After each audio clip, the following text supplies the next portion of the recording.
Today is Friday, August 21st, 2020. Coming up on Roland Martin Unfiltered, folks. Joe Biden accepts the Democratic nomination for president. Tough words he has for Donald Trump. It is game on.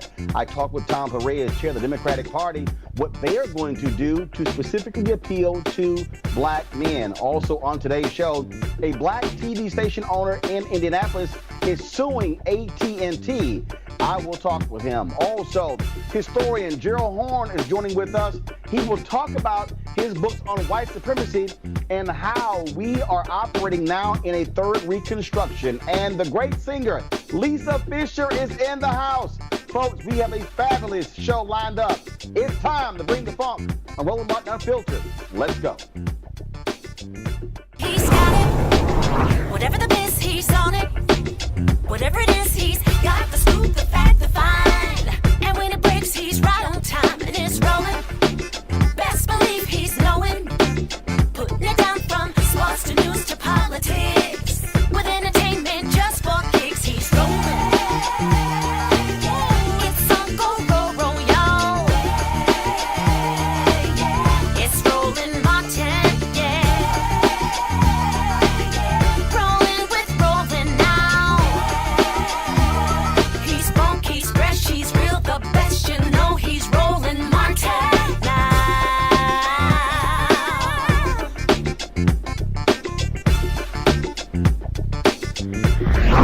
Martin! All right, folks, the Democratic National Convention, their virtual convention is over. Republicans began on Monday, and last night it was former Vice President Joe Biden who took to the stage to make the case in a strong and forceful speech why he should be the next president of the United States. Folks, he made it perfectly clear. Here's a recap of what he had to say. Good evening. Ella Baker, a giant of the civil rights movement, left us with this wisdom. Give people light, and they will find the way. Give people light. Those are words for our time. The current president has cloaked American darkness for much too long. Too much anger, Too much fear, too much division. No generation ever knows what history will ask of it. All we can ever know is whether we're ready when that moment arrives. And now history has delivered us to one of the most difficult moments America's ever faced. Four historic crises, all at the same time. A perfect storm. The worst pandemic in over 100 years. The worst economic crisis since the Great Depression. The most compelling call for racial justice since the 60s. And the undeniable realities and just the accelerating threats of climate change. So the question for us is simple. Are we ready? This is a life-changing election. This will determine what America is going to look like for a long, long time. Character is on the ballot. Compassion is on the ballot. Decency, science, democracy, they're all on the ballot.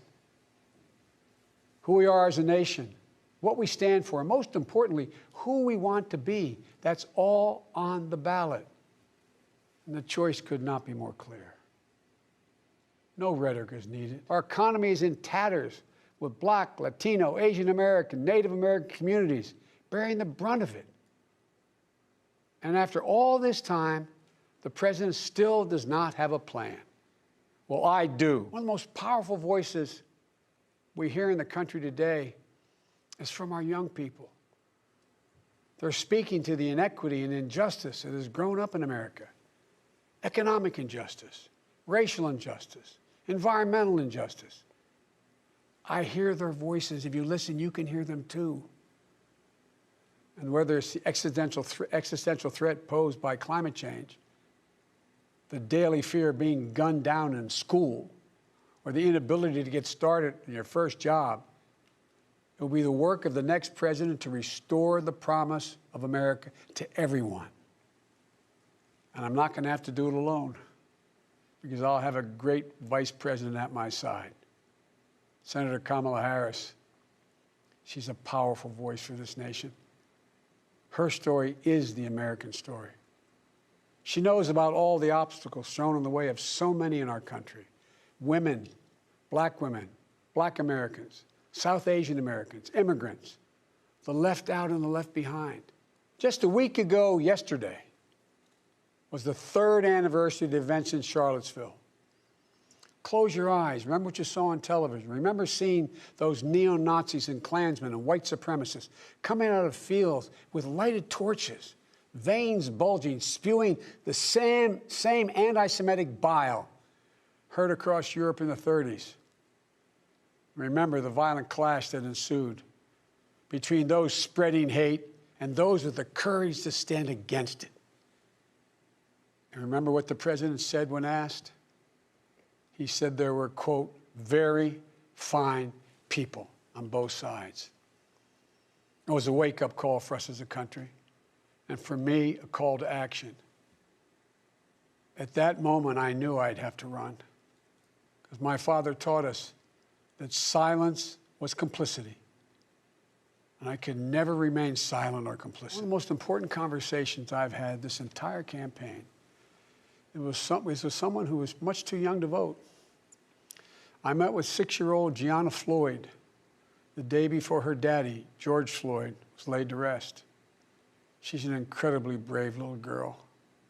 And I'll never forget it. When I leaned down to speak to her, she looked in my eyes and she said, and I quote, "Daddy changed the world.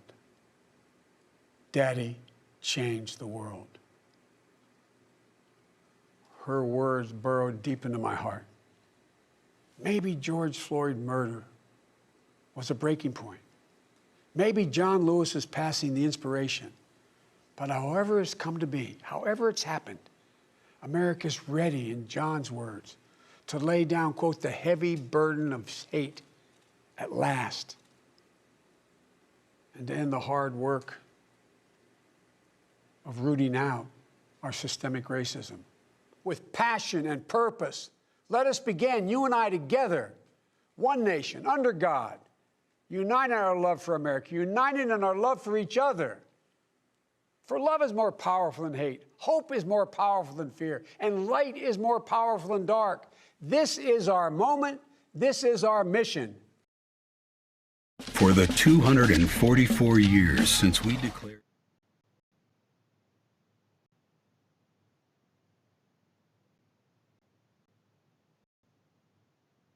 All right, folks, had a technical issue there, and so let me go ahead. And so here's the deal. So that was Joe Biden. Don't know what's happening there with our video. We'll try to get that straight.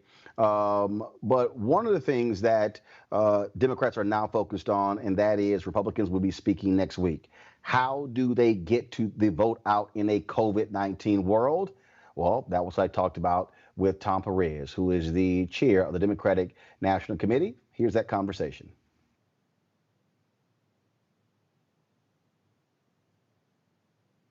All right, Tom, this was not the week that you were planning for the longest, that thousands were supposed to be in Milwaukee, but coronavirus took care of that. And so how daunting was it to figure out how to do a virtual convention in this COVID-19 world? Well, I agree with you, Roland. This is the most unconventional convention, but these are unconventional times. And I think the key to our success this week has been we saw it coming. We didn't put our head in the sand. And months ago, we made a very conscious decision. We hope for the best. We hope this situation will improve with coronavirus, but we plan for everything. That's what leadership's about. And so we dramatically increased our budget for the production because we anticipated the possibility that we may need to be substantially virtual. And that planning way back when really served us well. And most importantly, we've got a spectacular team.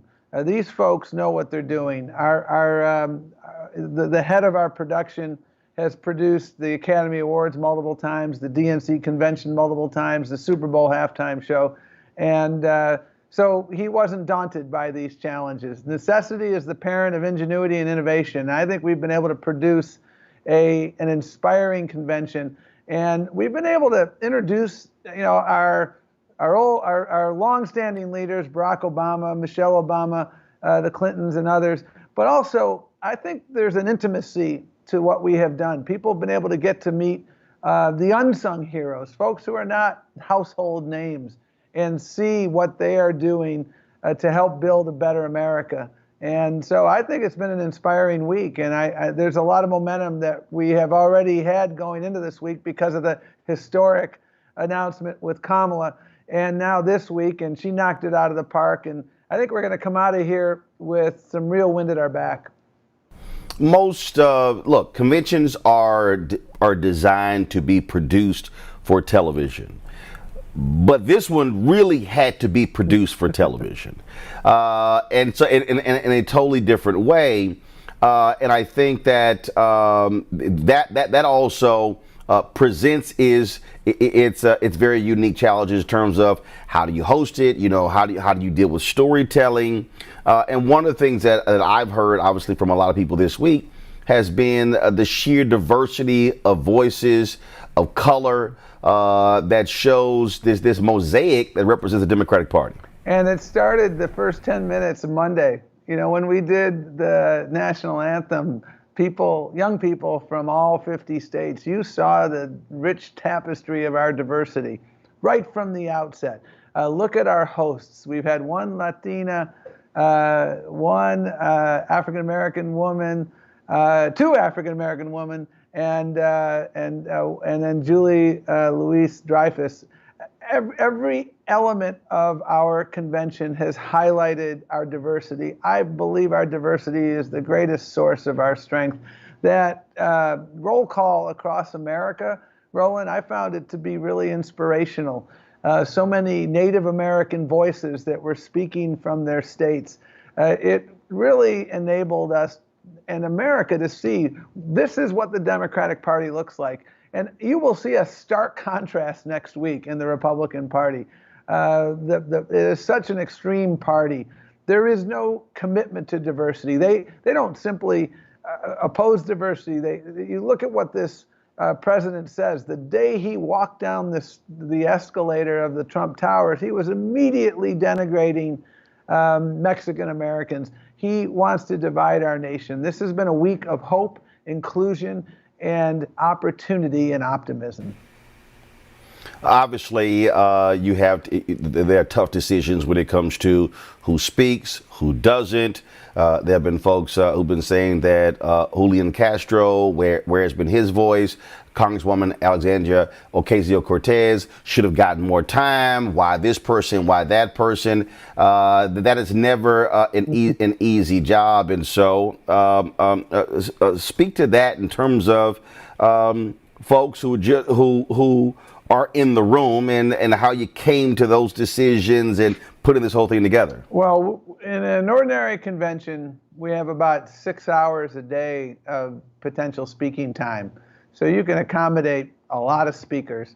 We have roughly 2 hours, and we want a keynote every night. We want to make sure Joe Biden has the opportunity tonight. Tonight is Joe Biden's night. Last night was Kamala Harris's night. I think you look at the totality of every single night, it has been remarkable, the diverse array of speakers, the diverse voices. And when I refer to diverse, Roland, I'm not simply talking about racial diversity. We are a party for everyone. Joe Biden has remarkable reach, and we have a number of people who voted for Donald Trump in the past who are voting for Joe Biden now. We want to welcome those people. We have a big tent as a Democratic Party. So I don't think anybody can look at what happened this week and the lineup of speakers and say anything but, wow, what a richly diverse party and what a rich array of diverse talent was on display. I'm really proud of the choices we've made. There are other people I would have liked to have given more time to, but you got 2 hours a night. And that's the challenge. I spoke for about 2 minutes. And I didn't want to do any more than 2 minutes because I wanted to make sure we had enough time for everybody else. 74 days until Election Day, but it's really not 74 days because we're going to have folks who are going to be voting early as well. Registration deadlines are coming up as well. There are look, you can have the great convention, but at the end of the day, you've got to win. And when you look at where you have to win, what is your focus? What is your strategy? Normally, people talk about ground game. Well, it's a little hard to have a ground game when really you're limited in terms of having events, going door to door, things along those lines. And so how are you preparing this entire party for you just had a virtual convention, but literally a virtual election, a virtual campaign season? Right. Well, 74 days till the weekend is what I say. And I want to underscore something you said in your remarks there, Roland, which is the last day to vote is November 3rd. It's not the first day to vote. Voting starts September 14th in Arizona, for instance. And you go to iwillvote.com. You can find out all the information because you know what? We are working our tails off. Yeah, we don't knock on doors right now because it's not safe. Someone knocked on my door, I'd tell them to go away, quite frankly, because I wouldn't want them there, Roland, because it's not safe. But we have gotten our virtual clipboards out, and we've been organizing all around this country. And the proof is in the pudding. You look at Florida, Roland, and we've got 600,000 vote by mail advantage. We've been showing people this is how you do it. Register to vote by mail. Make that request. We have that advantage in Florida. In Arizona, we have a dramatic advantage in vote by mail out there. We anticipate 80 to 90% of the people who vote in Arizona are going to vote by mail. So the votes will be cast long before Election Day. So what we've been doing is reaching out virtually. We email people, we text people, we call people. That's how we've been organizing. That's how we won a really important Supreme Court race in April in Wisconsin in the middle of a pandemic. We out-organized the other side. Door knocking is one way to organize, but it's by no means the only way. And we're using every tool in the toolbox to reach out to people, to tell them, make a plan. Go to iwillvote.com. Figure out your voter registration status. If you want to vote early, go request that ballot. If you want to vote in person, figure out where your polling place is. That's what we're doing. We're not going to let Trump steal this election. The Republican Party plans on recruiting 50,000 people to be at the polls in 15 states to what they say is to target voter fraud. This is the first election they'll be able to do so after the court ruling. How are you going to counter that? They clearly are going to try to challenge as many Democrat votes as possible.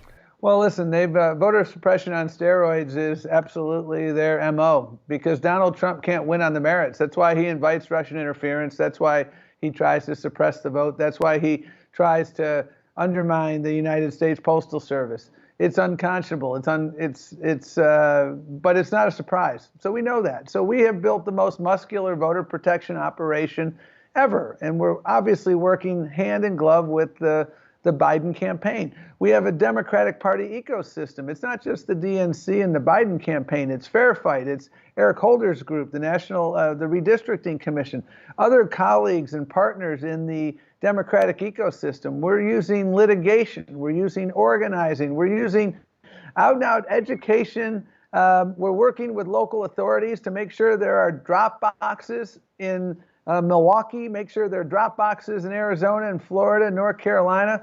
We are working with local officials in enormously, I think, creative ways to make sure that people can exercise their right to vote. But here's the deal. Again, I can't underscore enough.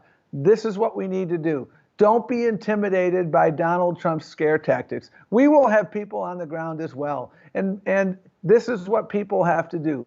Make a plan. Make a plan. Vote early. And don't make your plan on November the 2nd. Make a plan now. Check your voter registration status. People are going to come out. Kamala Harris, Joe Biden, people are inspired to come out. People say, well, there's not that much excitement. I say BS. You look at South Carolina in February. Joe Biden outperformed Barack Obama from 2008. There's a ton of excitement on the Democratic side, and we are working our tail off to make sure that people can exercise that right to vote, and those votes will be counted. We're winning cases in places like Pennsylvania, Wisconsin, and elsewhere, and we are building this voter protection infrastructure. We got 20 people on the ground in Florida doing voter protection. I think we had 4 years ago. So we will be ready. But voters also need to be ready and make that plan. You are, we talked about this a number of times over the last 3 years or so. And that is, there was a 9-point gap between black men and black women who voted Democrat in 2012 with Obama and Romney. That swelled to 13 points in 2016 between Trump and Hillary Clinton. And the White House, they believe that they can get upwards of 20% of black men.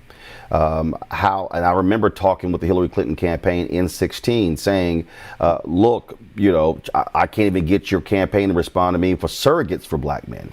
How are, in terms of your micro targeting of key groups, how are you going to target black men? How are you going to target Latinos in these critical states to turn out the numbers you need? The reality is Democrats don't win by getting majority of white votes. They haven't even gotten more than 40% since 1964.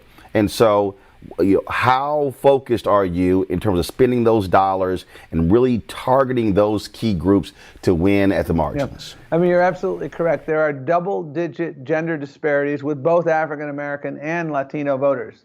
And we have known that for some time because we've been doing the research and we've been making investments. And let me get specifically to what we've been doing with African American men.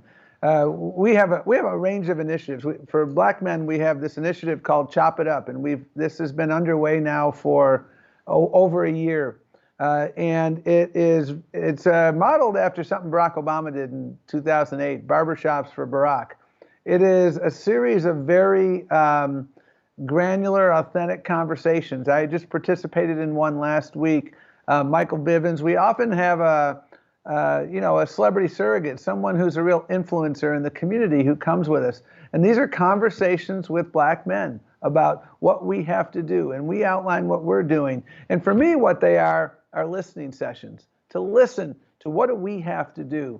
And if you look at Joe Biden's plan to build back America, it reflects a lot of that listening, Roland, because we haven't paid enough attention all too frequently to these challenges. And we've learned from the 2016 lesson. And these Chop It Up sessions have been incredibly impactful. And we're hiring organizers, black men talking to black men, Latino men talking to Latino men through another initiative we have. We have an initiative called Seat at the Table, where we have African American women we established an ambassador program. We have literally thousands of African American women in their communities advocating for Joe Biden and Kamala Harris. And I think these have been really, really constructive. I just participated in one maybe 4 or 5 days, maybe a week ago, because it wasn't this week. And I learned so much from them. And I think people come away from them with a sense that this is a really different moment. And the Democratic Party is hearing me, because we're investing in the African American community. And Joe Biden has a real plan to address all of these racial equity issues. And it is criminal justice reform, but it's much more than that. It's about making sure that we're making substantial business investments so that African American business owners can have a real seat at the table. Folks understand that we are not simply coming by every 4th October seeking their vote. We're going to make sure that their vote translates into progress in their community. So that effort continues. And you and I have had that conversation now for 3-4 years, and I took it to heart. And that's why we've put this infrastructure in place. Young voters, especially young black voters, critical. And the reality is, during the primaries, they were not that excited about Joe Biden or even Kamala Harris. What you hear is that they want to hear far more substantive issues as opposed to older voters. And so, same thing. You need those younger voters, significant numbers, more of them than baby boomers, but if they don't turn out in dramatic numbers, it poses a problem.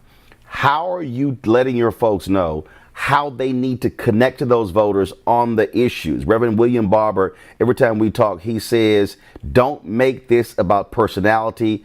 Don't make it about party. Make it about the issues and connect the dots so they actually see how it all works together. Well, and if you watch night 3 of the convention, the Wednesday program, I mean, we started out with gun violence, and then we moved to climate change. And these are issues that resonate with young voters. These are issues that resonate with young voters of color. And you look at the voices that were reflected in those presentations. This is all about the senseless violence that has afflicted way too many people. In the aftermath of George Floyd, I had so many conversations with my colleagues at the DNC and in the state parties, mothers, black mothers of 18-year-old sons. And, my son, I worry every time he goes out. That's not who we are as a nation. And that is why you see again, Joe Biden's plans and Kamala Harris's plans, we are speaking to that community, these communities with very concrete ideas. Joe Biden took on the NRA and defeated them. He was the person who brought us the assault weapons ban. When we win the Senate as well as the presidency, we will finally be able to make progress in gun violence reduction, progress that has been stymied exclusively by the NRA and these Republicans. When we have the Senate and the White House and the House, we will be able to make dramatic progress on climate issues and make sure that these issues have a racial justice lens, because I worked on environmental justice issues, and the people of Flint, Michigan and elsewhere, Flint is not an outlier. And Joe Biden understands that we need to invest in these areas. We attract young people by making sure that they understand that the issues they care about most are front and center in our agenda.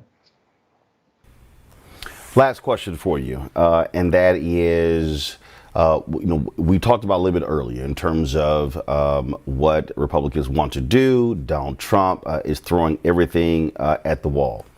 Is your party fully prepared for the level of viciousness and attacks that are about to escalate over the next 74 days? I've said numerous times, he will do anything to stay in power. Are you prepared for everything that he and the GOP are going to throw at Biden, Harris, and the Democratic Party?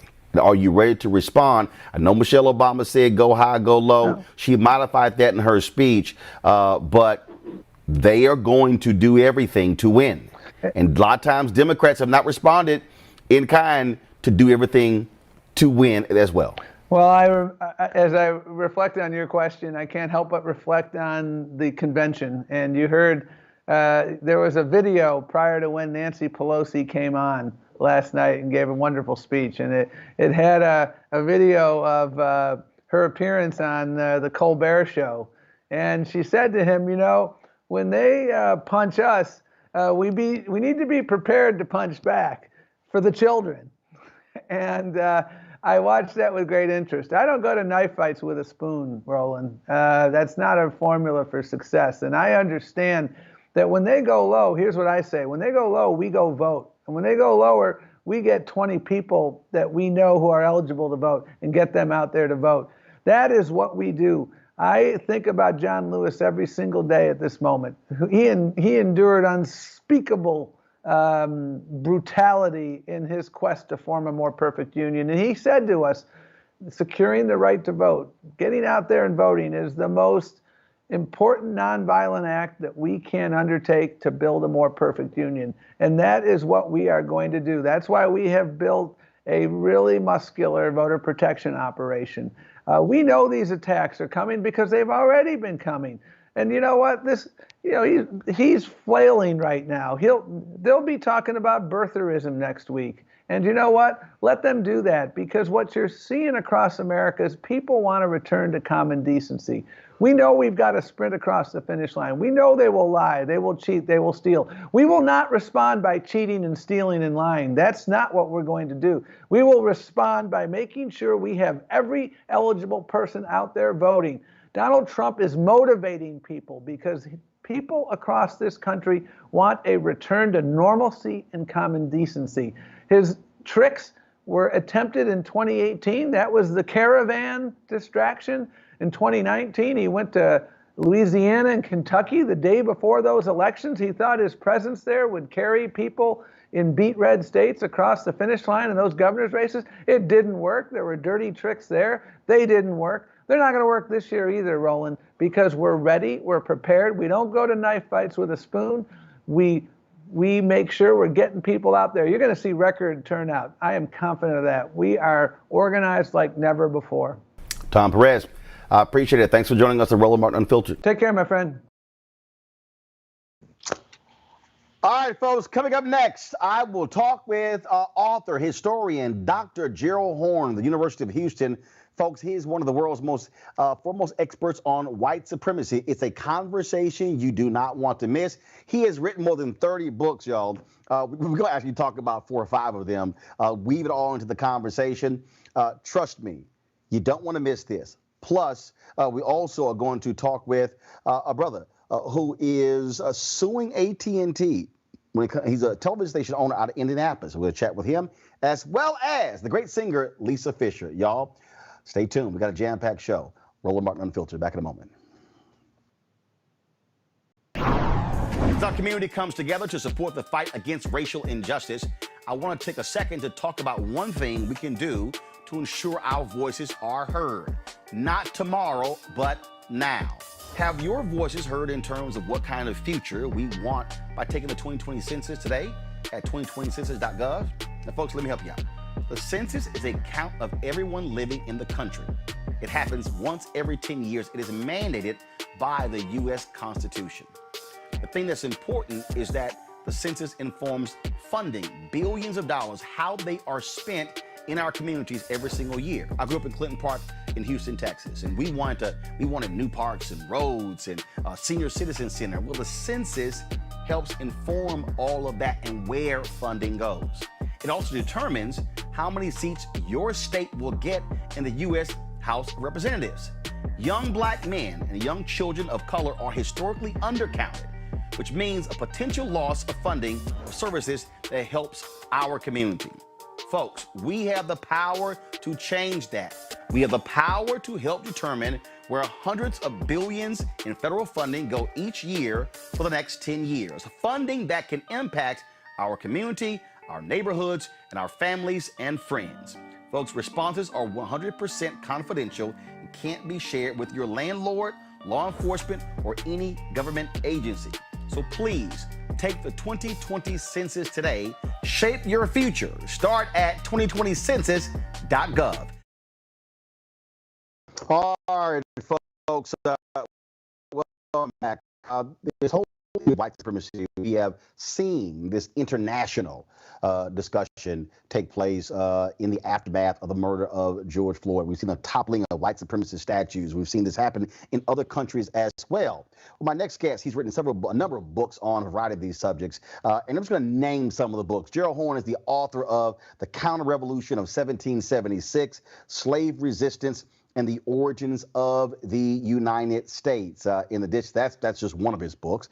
In addition, he's the author of White Supremacy Confronted, U.S. Imperialism and Anti-Communism versus the Liberation of Southern Africa from Rhodes to Mandela. He also is the author of The Rise and Fall of the Associated Negro Press, Claude Barnett's Pan-African News, and the Jim Crow Paradox. Another one of his books is The Dawning of the Apocalypse, The Roots of Slavery, White Supremacy, Settler Colonialism, and Capitalism in the Long 16th Century, and his great book on jazz, folks. I think you'll love this one here, Jazz and Justice, Racism and the Political Economy of the Music. If I had to name all of your books, Gerald, I wouldn't have any time to do the interview. Glad to have you in Roland Martin Unfiltered.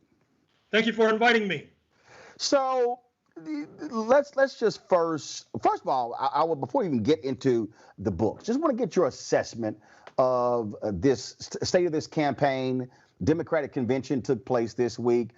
Just want to get your overall thoughts as a historian, as a political science professor, as somebody who studies and lives this stuff every day. Well, I have a mixed opinion. Certainly, I agree with the consensus coming out of the convention that Donald J. Trump must be defeated by all means necessary. But I think that there were mixed signals coming out of the convention that are disturbing. I mean, why is it that Republicans like John Kasich, the former governor of Ohio, got more time than Alexandria Ocasio-Cortez, one of the party's rising stars? And I was also disturbed by the dearth of focus on foreign policy, particularly during a week that you had the government in Mali that was overthrown in a coup, a direct result of the overthrow of the Libyan regime in 2011, when the weapons in Libya leaked into northern Mali, creating a religious insurgency that has now captured 2/3 of the country. The problem for the Democrats is they oftentimes set foreign policy aside, but the Republicans don't, and then the Democrats get pushed into these wars that gobble up our tax dollars, leaving little to spend on education and healthcare, purportedly the major Democratic priorities. Well, one of the things, and when you talk about that, when you talk about foreign policy, on the night that was supposed to be National Security Night, I saw this one tweet from Paul Rykoff of IAVA. He said that it really wasn't much attention paid to that. He said, as opposed to, of course, General Colin Powell, he spoke that night. But look, Democrats also are in a position where Republicans, I said this last night on the show, Republicans can be far right or far right. Democrats have all these competing constituencies within the party. And so they're trying to sit here and again, play music to meet all those constituencies, as opposed to what you're going to see next week. It's going to be pretty white next week. Like I said, it's going to be pretty white. It's going to be pretty right and far right. And Democrats constantly are having to deal with this issue. Who are you appealing to? Who is the real base of the Democratic Party? Well, that is the $64 question, is it not?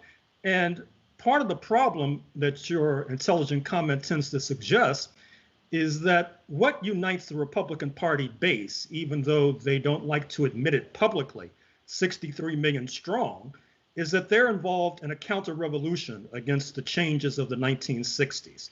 They would like to see an overthrow, fundamentally, of this movement's fruits of victory against Jim Crow, That is to say, the Civil Rights Act of 1964 and the Voting Rights Act of 1965, which Chief Justice John Roberts has more or less sworn to gut, which he did in 2013 with the Shelby County case. And I think that that helps to unite the base of the party. But what makes it difficult to attack is that they don't necessarily admit that publicly, although we all know what the real deal is. Well, and you're absolutely right, because, I mean, look, a lot of people, it was really the Barry Goldwater book that changed the mind of many conservatives.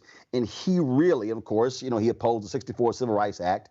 There were a number of people, William Buckley, okay, this Republican intellectual, National Review, they completely reversed their views on civil rights as a result of that. And so when you look at what has happened, the Fairless Society, the attack on civil rights, the attack on feminism, when you look at when it comes to the environment, that's what you have. Just today, Donald Trump gave a speech where he just touted, hey, if I win, I could potentially appoint 5 Supreme Court justices. He was just touting that. And I think Senator Chuck Schumer was one of the few Democrats all week who brought up the Supreme Court. I have been yelling and screaming on this show for the longest that, look, they want to put on 35 to 45-year-old, mostly white men and white women to be federal judges so they can control the federal judiciary for the next 40 to 50 years. So it doesn't matter how diverse Congress looks. It doesn't matter that the Black Caucus will likely have 60 members come January. It doesn't matter how many Latinos get elected. If they can control the courts, they control the country. Well, fortunately, what is now being bruited in certain circles within the Democratic Party is the idea that can be accomplished legislatively of expanding the number of justices on the U.S. Supreme Court. Right now, it's been 9. It's been 9 for a number of decades, but that is not constitutionally mandated. And if the Democrats follow through with the other suggestion of getting rid of the filibuster, which basically means that you don't need a 51 to 49 majority in order to pass legislation. With the filibuster, you basically need a 60 to 40 majority in order to pass legislation. I think those two maneuvers, if those can be executed early on, assuming that there is a President Biden sworn in January 2021, that could go a long way to pushing back this conservatism into the subordinate position where they so rightfully deserve to be placed. You talked about, in his speech, Joe Biden talked about Charlottesville. He mentioned that. And one of your books, first I'm a merge two, The Counter-Revolution of 1776, Slave Resistance and the Origins of the United States of America, this particular book right here. And the other one, White Supremacy Confronted, U.S. Imperialism and Anti-Communism versus the Liberation of South Africa from Rhodes to Mandela. It's amazing when you hear people, they talk and they're like, well, you guys keep bringing up systemic racism. In fact, today, I guess in his speech, Trump said 1619. I never heard of 1619. I only heard of 1492, just simply showing his pure ignorance. That's what we're really dealing with here, Gerald. We're dealing with Americans who are just like Trump, who are wholly ignorant of this nation's history, who they sort of have this one view that has been taught what I call his story as opposed to history, and what folks are now having to confront with Black Lives Matter, what's happening in the streets. They're having to confront not just black folks talking about white supremacy, but this new generation of white folks who are like, damn, y'all black folks been right. There is white supremacy, and what we must do to deal with that as a part of American history embedded in every fabric of American society. Well, I'm afraid to say that the situation is even worse than your perceptive comment tends to suggest. I'm sure you're following the controversy involving QAnon, this harebrained conspiracy theory that suggests that Donald Trump single-handedly is confronting the deep state and other elites, including the Democratic Party, who are involved in pedophilia, who are involved in all manner of ridiculous ideas.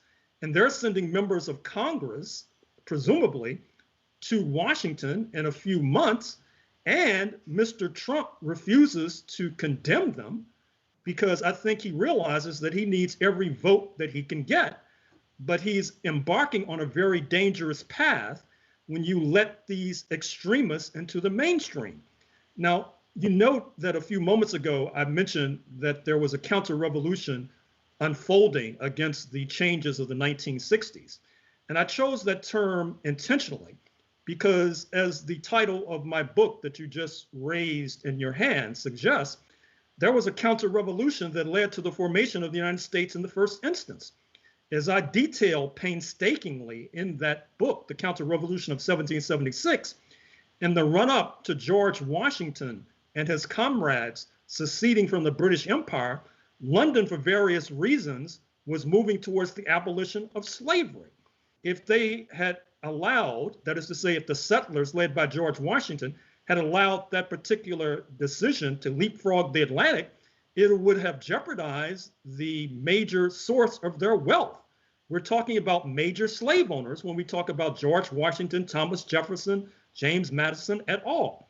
And then there was the idea that London was getting tired of expending blood and treasure, waging war against Native Americans, and then turning the land over to real estate speculators like George Washington, who may have been the biggest landowner in North America. And as a result of this revulsion against London's policies towards land and labor, the so-called patriots decided to break the law and engage in a bloody armed revolt against the British Empire, establishing the United States of America.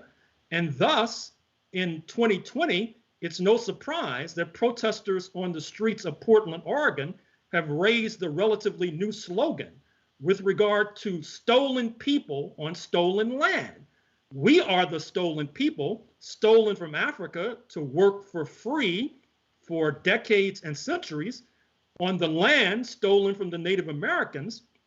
And fortunately, this kind of perceptive analysis has not arrived a moment too soon. Well, and part of the issue also is that when you look at the folks who are sitting on these cable networks, frankly, many of them, especially a lot of these hosts, not well read, not understanding how to sort of bring these things all together. When I think about the book, The Color of Law, when you talk about really where we stand with housing in this country, which goes directly into the issue of wealth, things along those lines. And when we talk about again, colonialism and white supremacy. You mentioned Congresswoman Alexandria Ocasio-Cortez. She specifically used that word in the 60 seconds she had when she nominated Senator Bernie Sanders.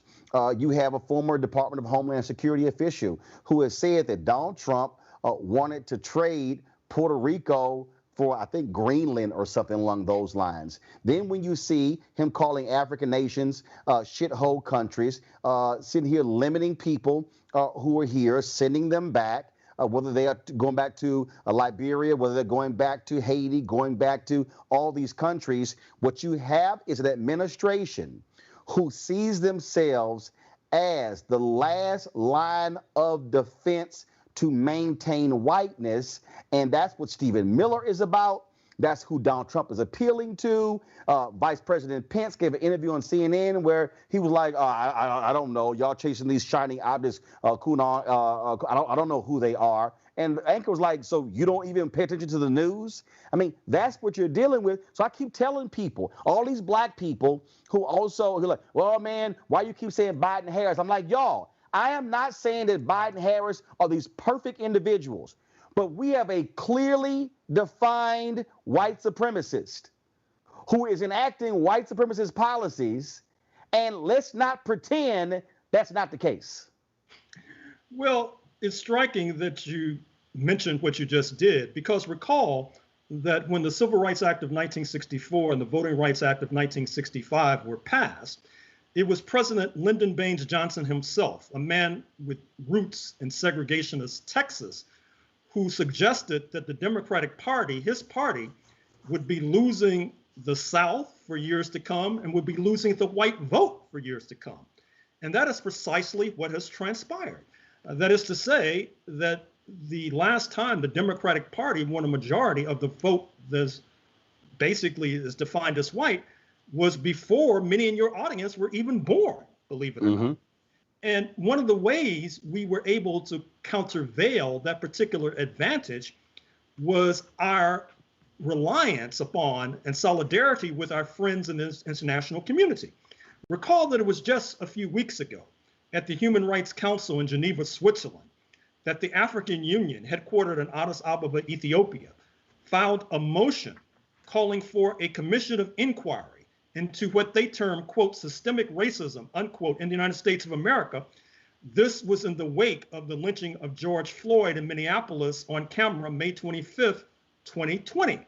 Now, the State Department played it cool, but beneath the surface and behind the scenes, they were lobbying furiously, issuing threats, twisting arms, and that resolution did not take flight.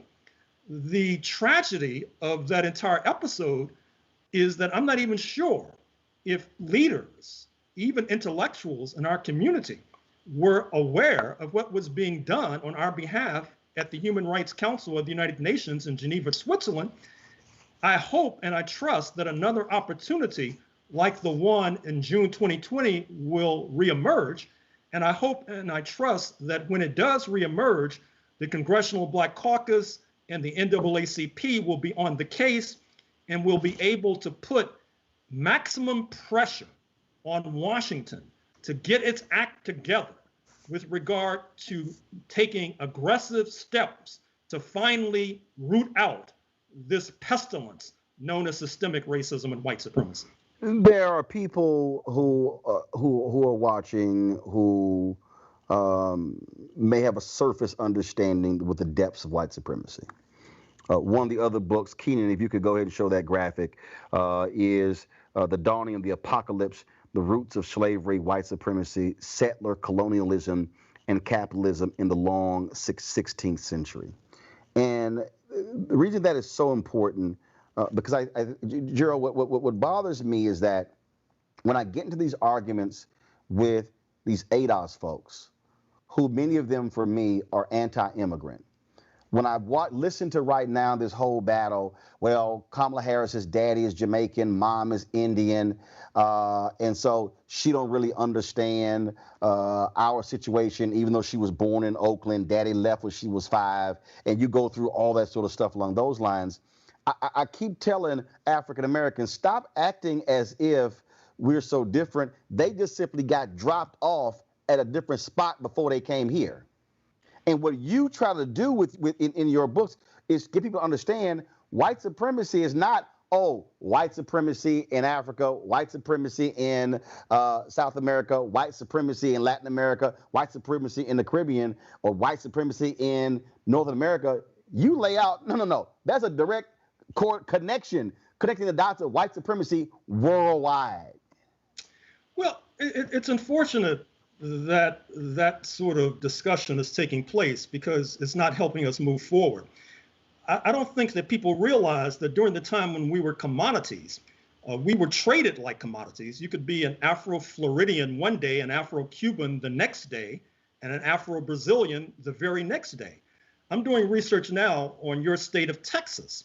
And after Juneteenth, June 19, 1865, despite that date notwithstanding, you had certain Texans who wanted slavery, in the words of Keith Sweat, to make it last forever. And so you had Black people smuggled out of Galveston, Texas, to be enslaved in Cuba after June 19th, 1865. Just like before June 19th, 1865, there was this massive slave trade between the slavery plantations of Cuba and the slavery plantations of Marshall, Texas, Tyler, Texas, Northeast Texas, Southeast Texas, etc. Likewise, after June 19th, 1865, you had slave owners who wanted to be continued slave owners who smuggled Africans out of Galveston as far as Brazil. And so to try to draw up these distinctions today between some who have roots in Jamaica, some who have roots in Florida, some who have roots in Texas, I think it mangles our history. It does violence to our history. It doesn't do justice to our history. It disrupts Black solidarity. It disrupts Pan-African solidarity, and it basically sets us back and while we need to move forward. Can you speak to that point you just made? Because in White Supremacy Confronted, and I think it's chapter 8. You in here you linked the fighting and the ending of apartheid to what was happening in Little Rock, and how folks there were fully aware of what was happening here. What was happening here, folks were fully aware there, and you had, and of course with Claude Burnett and the Associated Negro Press. I mean, you had this linkage here of folks understanding that they were fighting the same battle at the same time and were not these separate entities. And, oh, Africans, we can't stand y'all, African Americans, we can't stand y'all Africans. No, that wasn't the case. That certainly was not the case. And I think sometimes our friends, and perhaps even our antagonists too, lose sight of the numbers. I mean, we all know we're in a hostile environment, and yet roughly we're 40 million people, but perhaps 13 to 15% of the population. So how do you move forward given that disadvantageous situation? Well, historically, the way we moved forward was to realize that we arrived in North America, as Jesse Jackson used to say, as a result of a foreign policy called the African slave trade. And we were able to escape from slavery, not least because of a foreign policy.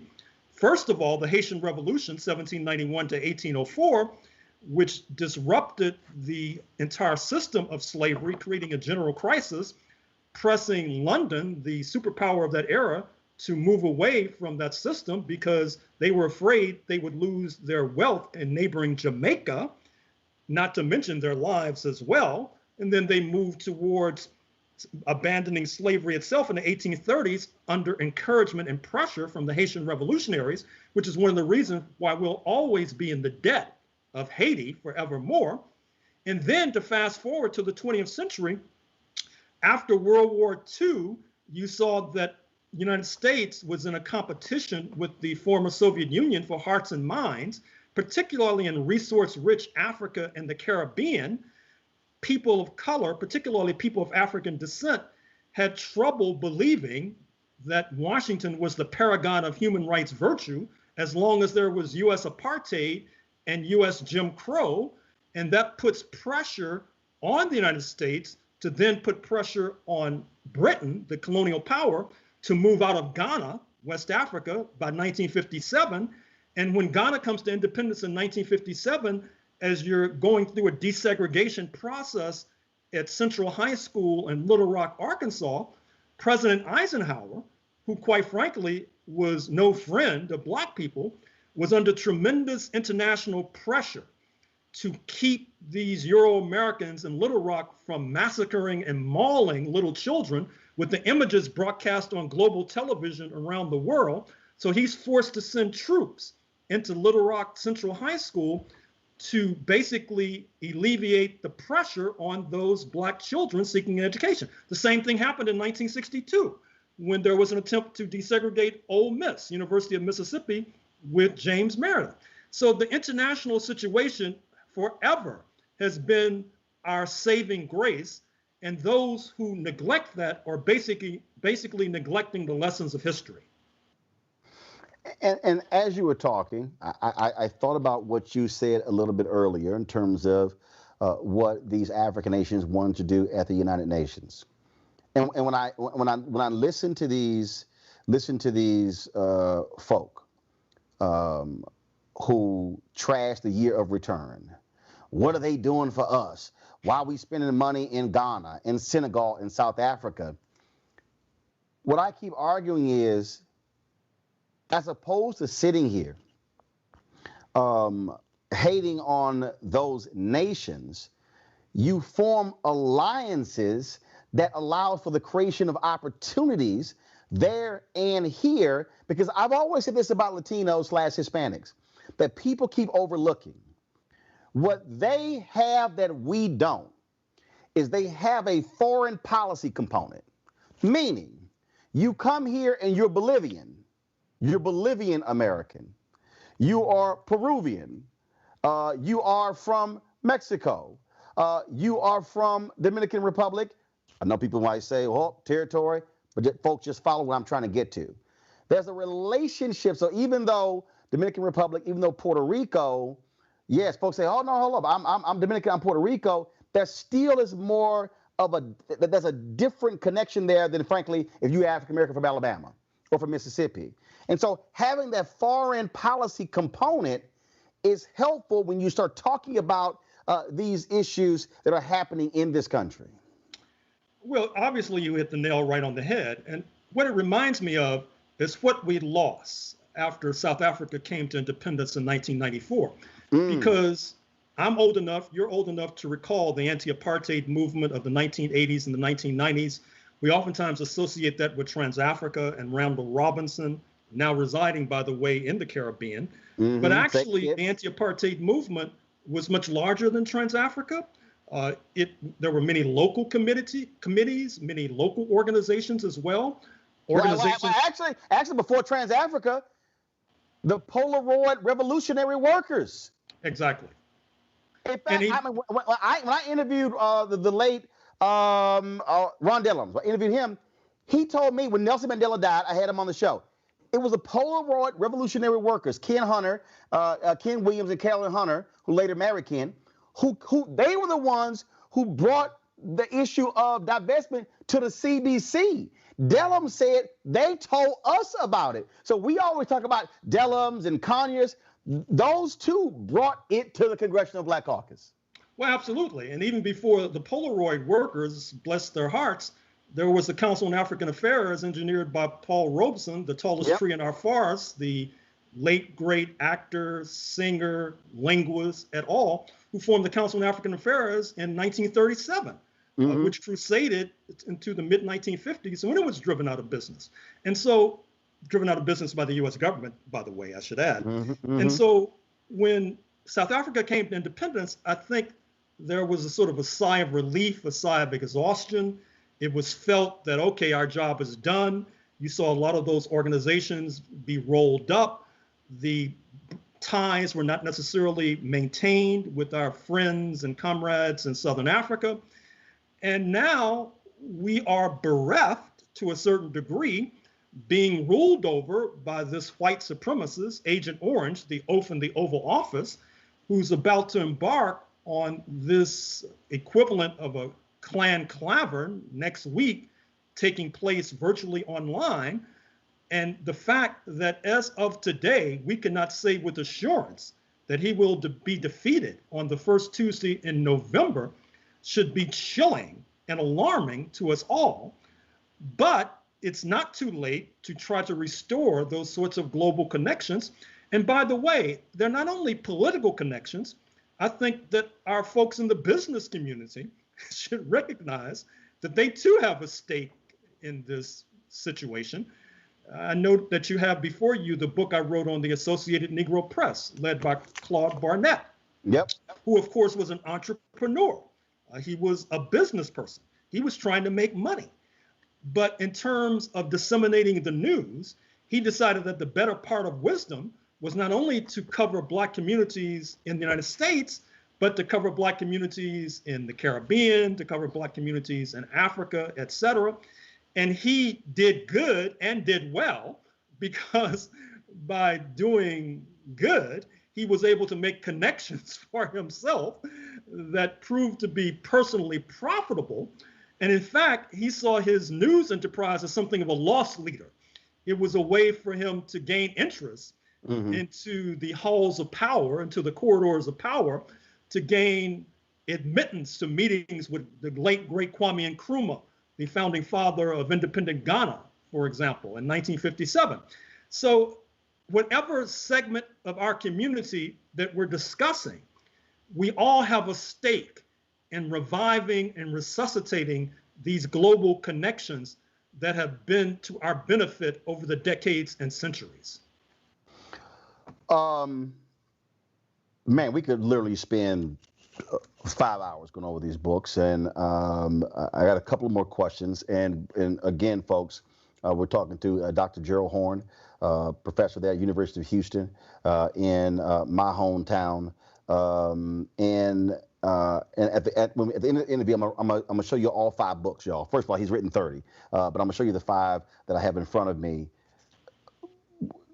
Gerald, as I'm looking at the comments on YouTube and Facebook, and people are going, "Oh my God, I didn't know any of these things." In the counter-revolution of 1776, what would you say is the one most important thing that you want folks watching, mostly black folks, but I got whites and others who watch my show, and people across the world? What's the greatest takeaway, or the greatest take you want people to read this book and get from it?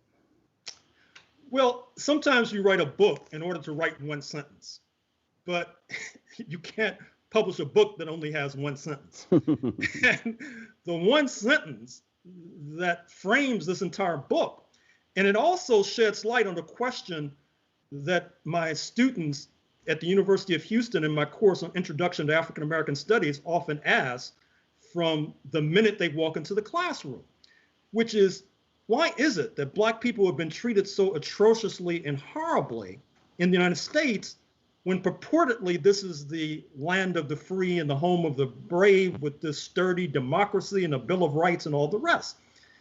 And what I wrote in that book that you just raised, and what I tell my students, is that black people, by several orders of magnitude, did not support their slave owners, so-called, George Washington, Thomas Jefferson, James Madison, who they thought correctly were trying to establish a new country so that they could make sure that slavery would be perpetuated forevermore, and so that they could oust Britain from the leadership of the African slave trade, one of the most profitable enterprises known to humankind. You invest $1 and get $1,700 back. There are those even today who would sell their firstborn for a 1,700% profit. The United States had become the leader of capturing Africans and bringing them to Cuba by the 1790s, taking over the leading market, speaking of Brazil, by the 1840s. And since black Americans opposed that entire process, when you fight a war and lose, which is what our ancestors did, you can expect to be penalized and pulverized forevermore unless and until you can turn the tables, which we began to do when we supported the Haitian Revolution, when we began to do, to fast forward to the 20th century, when we were in solidarity with Kwame Nkrumah in Ghana and Michael Manley in Jamaica and all of our friends all across the globe. So that is the main takeaway, that A, we have been beaten down so atrociously because we did not support the establishment of a slaveholders' republic in 1776, and B, one of the reasons why we were able to escape the noose that was around our neck was through international relationships, international solidarity. What is that one takeaway that you want this audience to really get from White Supremacy Confronted? It's an adjunct of what I just said, which is that there was an intimate connection between the movement against Jim Crow and the movement against apartheid. There were very close connections. When you had the Little Rock situation that I just described in Arkansas in 1957, you had solidarity protests in South Africa, even though they were under the gun, under apartheid mismanagement and misrule. And likewise, when you had solidarity on the part of Black Americans after the Sharpeville massacre in South Africa in the spring of 1961, when peaceful protesters were shot down in Sharpeville, South Africa. And so it was like one hand washing the other. We scratched their back, they scratched our back.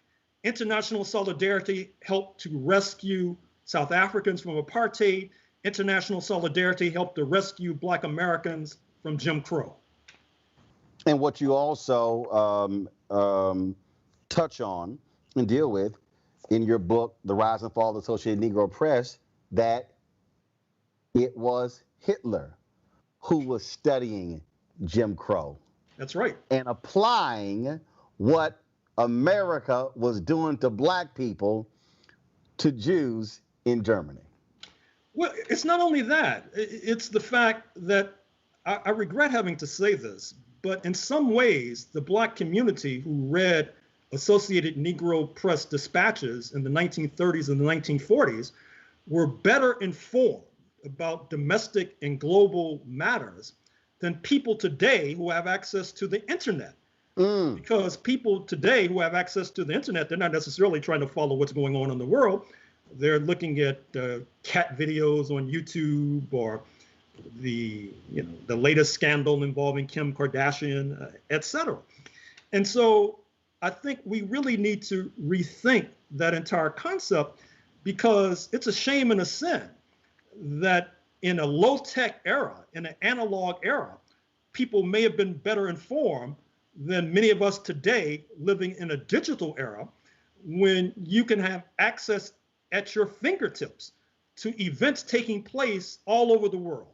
And I should also say, to complicate it even further, at a moment when billionaires like Jeff Bezos and Elon Musk are sending rockets into outer space with the idea, although they don't necessarily admit it, of escaping this trash planet and reestablishing themselves in another planet and leaving us here to fry, as you saw in Death Valley, California, where there was 130-degree temperature as of a few days ago, the highest temperature ever recorded on planet Earth, which is just a harbinger, I'm afraid to say, of things to come.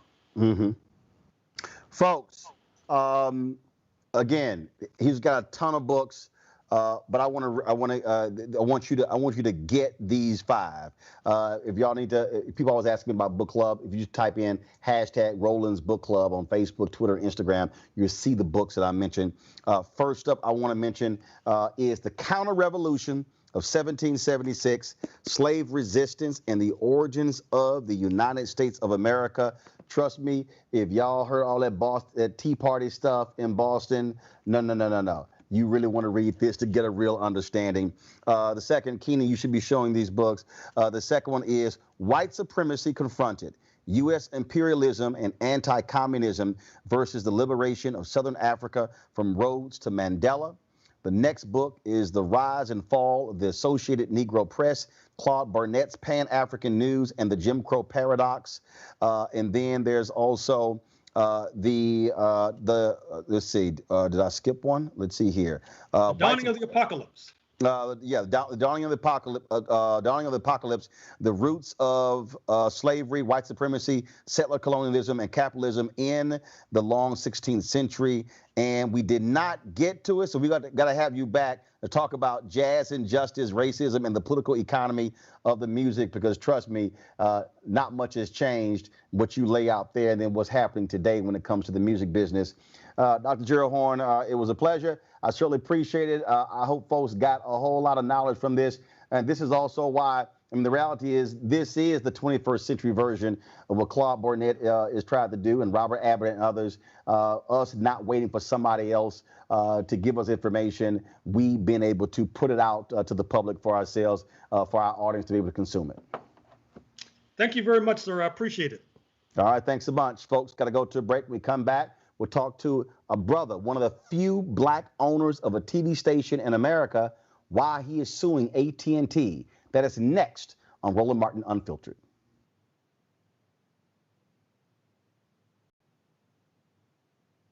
All right, so a lot of y'all are always asking me about some of the pocket squares that I wear. Now, Robert don't have one on. Nope. Now, I don't particularly like the white pocket squares. I don't like even the silk ones. And so I was reading GQ magazine a number of years ago, and I saw this guy who had this pocket square here, and it looks like a flower.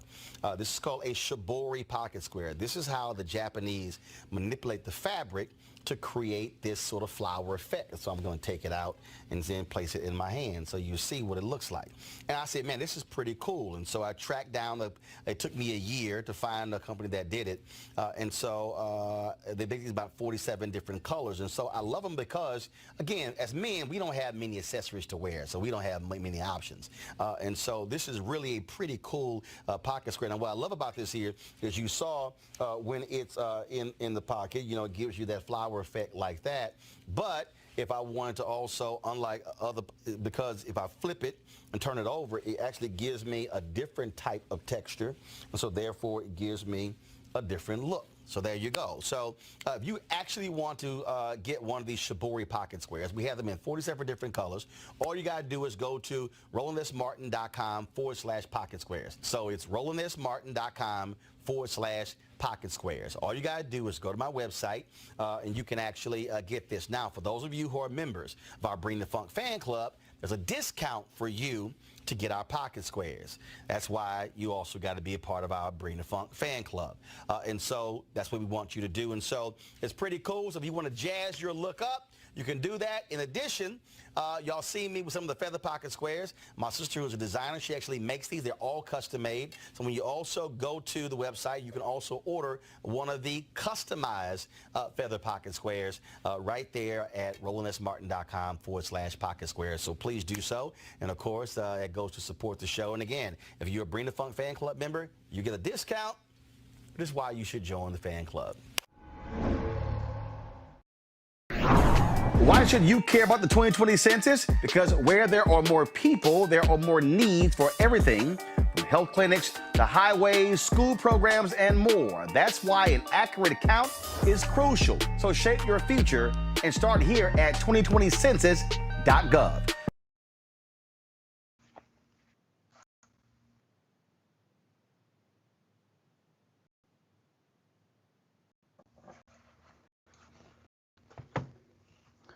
All right, folks, I think we're back on Roland Martin Unfiltered. Let's now talk about our next story. Here we were talking about, of course, the whole issue of economics in this country. Well, my next guest, he's the owner of Circle City. That is a television broadcasting company based out of Indianapolis.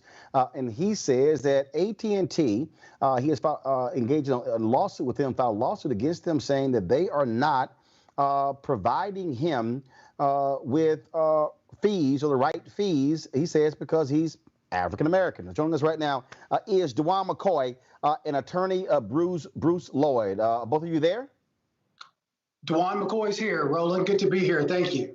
Okay. All right. So Keenan, let me know if Bruce is there. DeJuan, I'll go ahead and start with you. And so Sure. What's the basis of this dispute that you're having with AT&T? And before it's set up first, Circle City, there are very few black people who own TV stations in the country. And so what is Circle City? How many stations do you own? And then the basis of the lawsuit.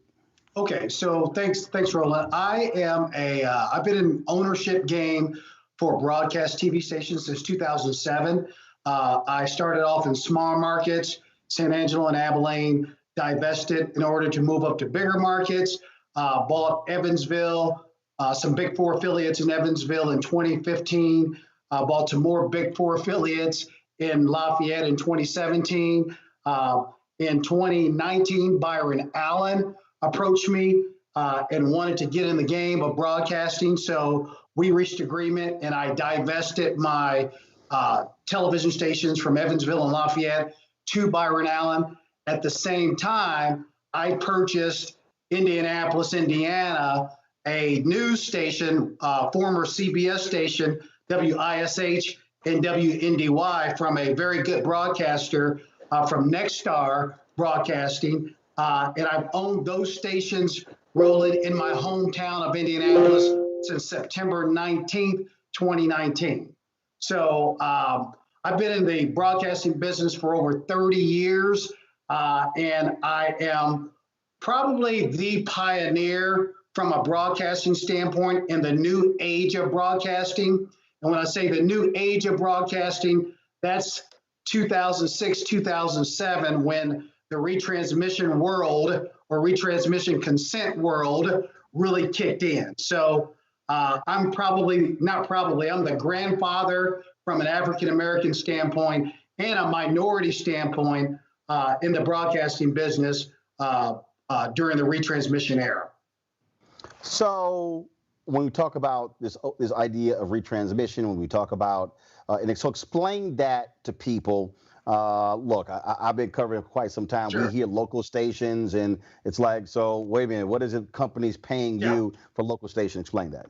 Yeah, to be brief, in 1992, there's a Retransmission Act that allowed broadcast TV stations to negotiate with cable providers to rebroadcast their signal within local markets only. Okay, it used to be cable channels would snatch our signal over the air for free and just air it on their system. And what we found was people were buying cable to get the local broadcast stations. So broadcast stations successfully lobbied for retransmission consent. And that is obviously now a significant form of revenue.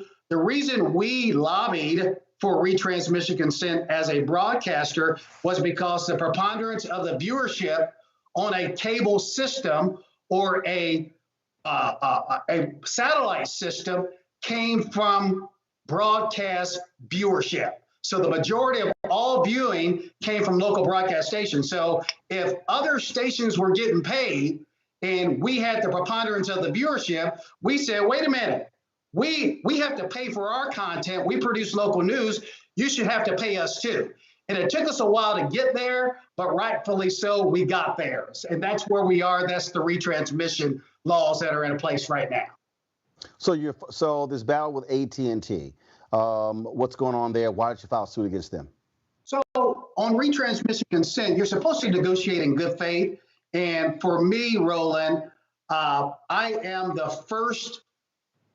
I did the first transaction of its kind in America when we purchased a station like what we purchased in Indianapolis that was receiving significant fees from a white company from the MVPDs from a white company. Okay, as soon as I bought it with AT&T, the fees immediately stopped. So on a Monday, the white guy owned it and was paid significant fees. On a Tuesday, for the same exact product, or actually better product because I improved it, on a Tuesday, the black guy got zero. So I tried to negotiate really in good faith, and I did it as long as I could until I realized that I was being hoodwinked and they were never going to give me fees. So I did everything I could to try not to sue, but when I was able to get to Randall Stevenson and I got a reply via his executive vice president of programming saying what he said, and you can see it in the lawsuit, I realized I was going to have to take it to another level to be treated fairly and equally as my predecessor.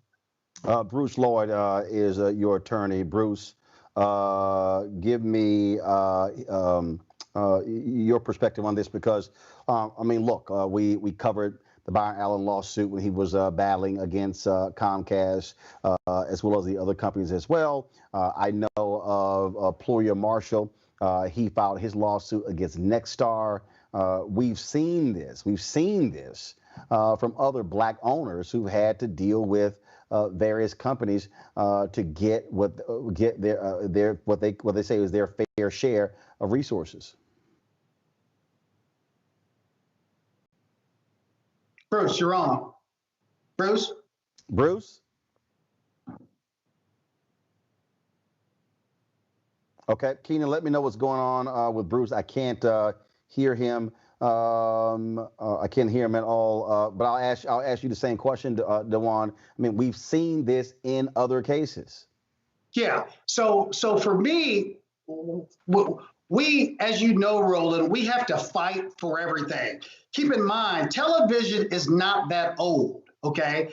And television's 1950s, okay? And we know what was going on in the 50s. So we never really got a fair shake at ownership on the inception of television licenses being auctioned off or given away by the government. So once we figured out the game and figured out how to get broadcast stations, we still have to fight for everything that we get to have bigger white companies see it from another perspective or see it from a diverse perspective versus their perspective all the time.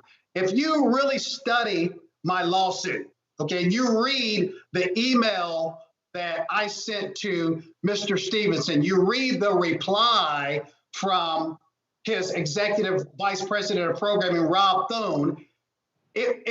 Our policy, okay, our policy says we don't pay stations like this. And my immediate response was, well, you just did it for the white guy.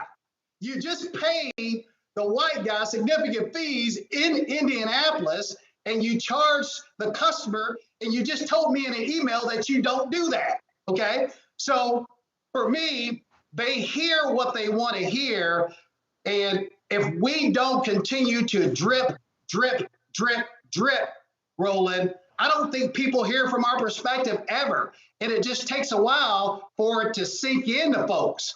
So that's the difficulty with being one or two of anything. You don't have enough voices saying the same thing, and in corporate America, it is the masses that unfortunately manipulate and control things. So if I'm the only one crying wolf, okay, it's hard for me to get attention unless I can file a lawsuit and hopefully force somebody to pay attention to me. Do we have Bruce? Looks like I don't have Bruce there. Bruce, can you talk? Can you hear Bruce? For some reason, I can't hear Bruce. I'm not sure if you can hear me. So, DeJuan, I'll ask you the final question. So you're filing a lawsuit. You filed a lawsuit. And actually, you filed 2 lawsuits, correct? Yeah, so Roland, I filed 2. The first one was the 1981 case, which was a discrimination case because I felt like they discriminated against me. And here's the irony behind it. We asked them for a comment. All the media publications, when I filed my lawsuit, contacted AT&T and said, do you have a reply? Typically, companies say, hey, we disagree. We're going to fight this vigorously. Instead, they attacked me. Okay, they created and lied about what the real situation was. And when I read it, I said to myself, wait a minute, they're lying and they're not stating all the facts, and that's defamation. They're trying to ruin my image in my hometown where I run my business, where I'm friendly with community leaders and I'm trying to be involved in the community, and they're trying to make me appear to be the bad guy when they lied and said, I'm asking for more than these stations ever, what these stations get paid. Simply put, I asked for the exact same that the previous owner had, okay? And they're making this public image of me being the bad guy, and I don't think that's fair. And I believe in America, when you say things that are untrue about people and it hurts their character or damages their character, you got a right to file something on them. All right, then. Well, we certainly appreciate you joining us to give us your perspective. DeJuan McCoy, surely keep us abreast of what happens with this lawsuit in the future. Okay, thank you. Thank you for having me, Roland. All right, DeJuan, thanks a bunch. And sorry, we could not get Bruce Lloyd up. We had audio issues there, but we certainly thanks a lot. Folks, I want to, as we get ready to go to our next guest, Lisa Fischer, I really think it's important for all of you watching to understand why, when you see that interview with Gerald Horne, and when you see that particular interview there with DeJuan, when you hear me talk about no African Americans ever running a Hollywood studio, no African Americans running a major broadcasting network. The reason those things are important is because what we are dealing with, folks, is the control of information. The greatest export in America is media. It's movies, it's images, it's those things. And when you talk about how do you control the images, how do you control what people think, I've told y'all this numerous times. When there's a coup anywhere in the world, the first thing they get control of are the guns. The second thing they get control of are the media. Just fact. That's what they do. And so the reason these things matter, the reason ownership matters, owning TV stations and radio stations and being in control of media, is because then you're able to affect people and what they know and what they don't know, what they hear, what they don't hear. And that's why this show is important. That's why this show matters. This show matters because we are trying to empower our listeners. We're trying to empower our listeners and our viewers with information. And we're going to continue to do so. But I need you to understand why we keep doing this, because what you don't know, you don't know. And that's why we have to continue to do this. Keenan, if you have this ready, y'all, that was a tribute of, we're going to play this and then get Lisa Fischer on. But that was a tribute last night at the DNC to the late Congressman John Lewis. Keenan, if you have that video, go ahead and play it.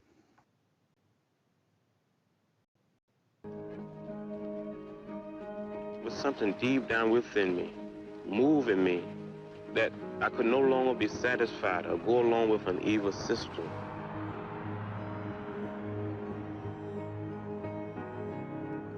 Life was extremely dangerous when we were growing up. John Lewis had the respect of everybody because he was the one who demonstrated the most courage. He'd been beaten and knocked down and get up and go to find another battle. John was focused on ending voter suppression, and it wasn't that he was a great orator, it's that he was a great spirit. The power of spirituality and humility, and the willingness to suffer rather than to inflict suffering.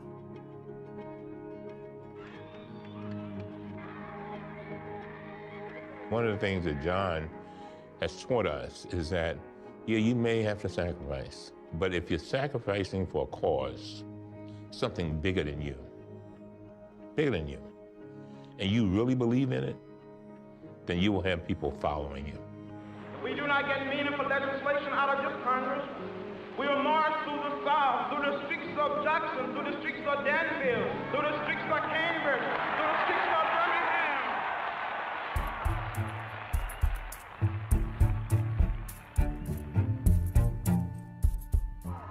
I think he is the singular figure that has tried to carry out the work of our nonviolent campaigns into the halls of Congress. From day one, John Lewis was a role model for the members of Congress, whether they were freshmen or here a long time, because he brought with him a kind of heft, a weightiness of purpose. I got arrested a few times during the 60s. 40 times. And since I've been in Congress, another 5 times. The means by which we struggle must be consistent with the end we seek. Someone who has navigated thorny issues of policy, not by castigating, but so encouraging people to be better than they think they can be. Today we are considering a fair housing measure which protects our nation's minorities, but it protects the needs of those with disabilities and families with children. How long do we have to wait before we decide to ban assault weapons? We have another opportunity to bring more of our citizens into political participation. I have on my marching shoes. That's right. I'm fired up. I'm ready to march. And all of these decades later, while he and others of his generation achieved much, we're still fighting against police brutality and fighting for our voting rights. And so we best honor him by continuing to fight the good fights that he fought, by staying in good trouble.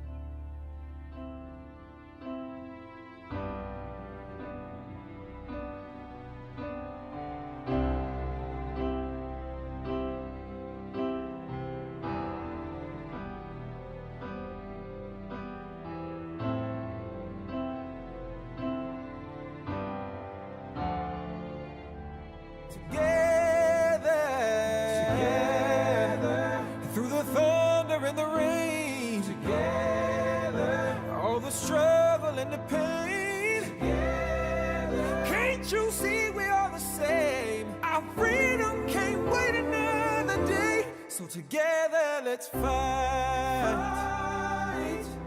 Fight for what's right. Fight for what's right. No matter how long or how dark the night. We will create the beloved community. We will redeem the soul of America. As a nation and as a people, we will get there. Climb to the mountain top, and one day we'll win together.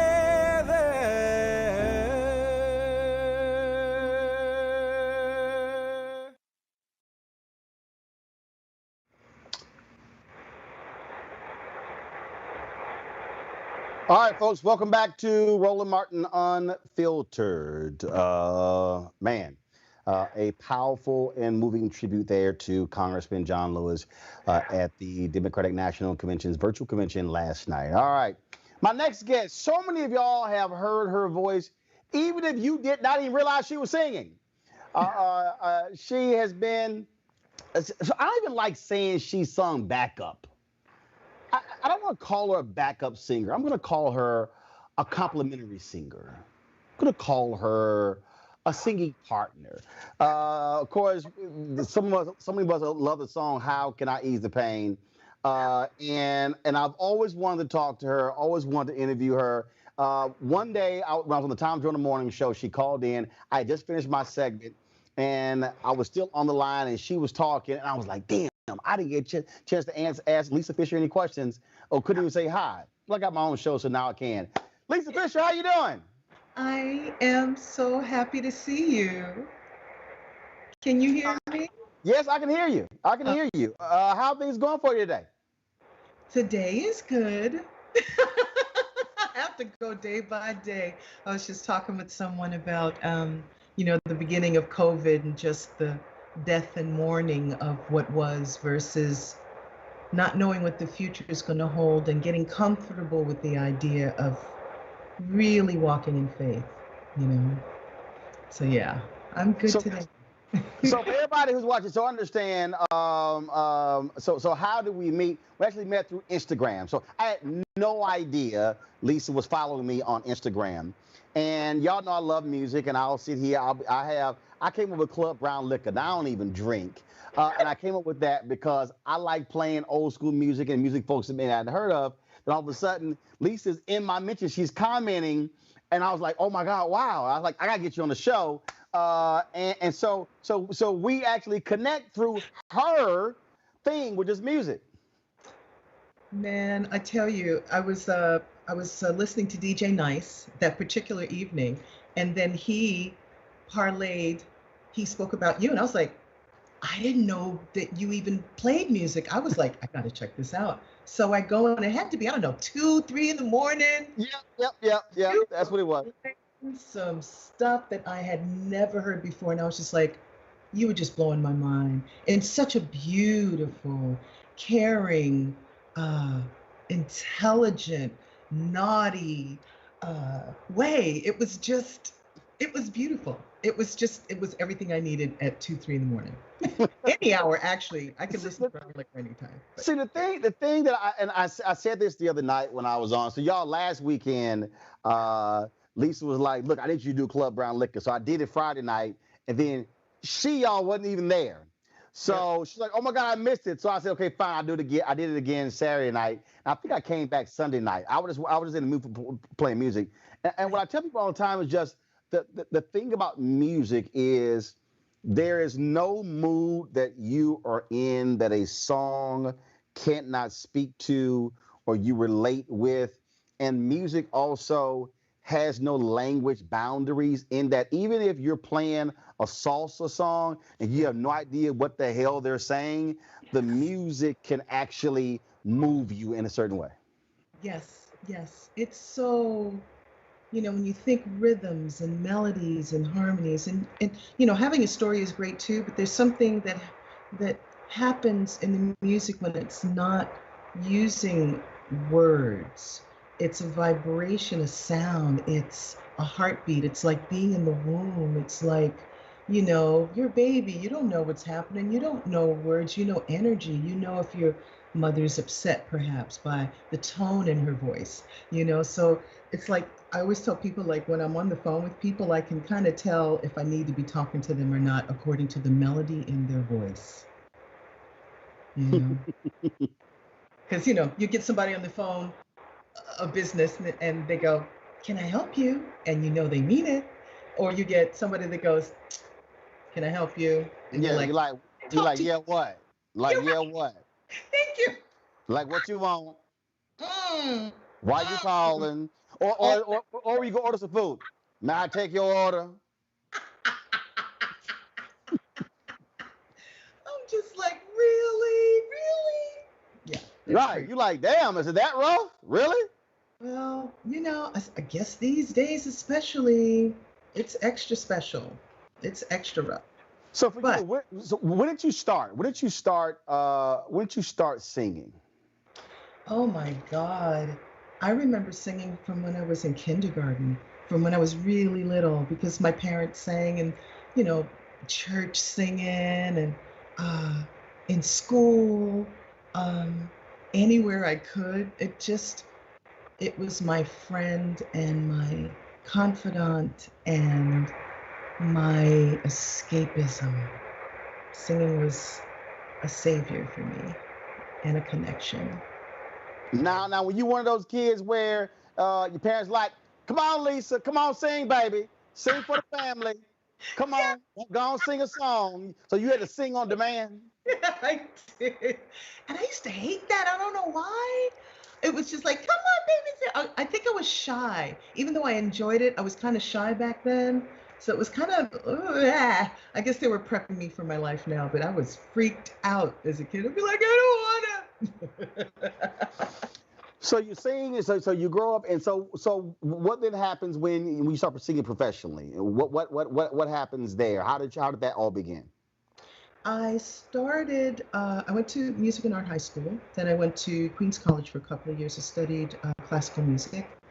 Then I dropped out because I really didn't have the money to finish school, and I started working at clubs. Long story short, I met Luther Vandross at an audition. He was auditioning a new singer because Tawatha Agee from Mtume had the song called Juicy Fruit, and they were getting ready to go on tour. And so I auditioned for him, God, I want to say it was 82 or 83. So it started with Luther, and he was just such a great teacher. His eye for detail, from the music to the production to the writing to doing the background sessions to putting on a show to creating the outfits for each person.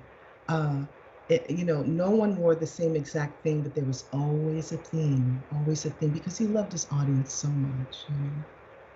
So it started there, and because of his management, it was a Live Enterprises. Danny Marcus was his manager, and so he took me on and got me a record deal at Elektra. And then I got together with Narda Michael Walden, who you know, and then we wrote How Can I Use the Pain, and I just got blessed, lucky, all of it. I just was grateful for the experience. So you sung with Luther, the Rolling Stones. I mean, anybody who's seen 20 Feet from Stardom. I mean, look, folks love you. You're like the you're the singing muse. Folks, I mean, these folks they want you back on that microphone. Oh, I have to tell you this. So one of the young ladies that is also in 20 Feet from Stardom, named Janice Pendarvis, who sang with Sting, loves you to pieces, and teaches at a college, at 2 colleges, teaches music. And we were just talking about you. She says, "You going on Roland Martin today?" She was so excited for me. It's just, it speaks to how close the singers community is. We just love each other and support each other so much. Well, we gotta get on the phone so I can say hello to her. So we can certainly work that thing out. You mentioned Luther. You mentioned how he was like involved in everything. I never got a chance to interview Luther, never got a chance to meet him, but all the interviews I've done, folks have talked about how he was an absolute perfectionist. Absolutely. And was so into giving his audience excellence. You know, the gowns and the money that he spent on clothes, because it just had a different weight, a different feeling. It meant something. I mean, he didn't go on stage with anything fake. Do you know what I mean? He had all his stuff was either platinum or I think platinum and diamonds, you know, and just everything had to be of quality. And something about that, especially at that time of my life, made me feel loved and special and cherished, you know. And I think having that energy when you're working with someone really pours out into the audience, you know. Yeah, he was very particular in a good way. Your album was called So Intense, and wins a Grammy. Folks just look the hit song on it, and anybody else would have said, "Hey, Luther, appreciate it, dog. I'm going to do my own thing," but you didn't. What? It was my first record, and I think the mentality back then was on a first record, you really should not tour until you have at least 2 records and enough material to actually tour.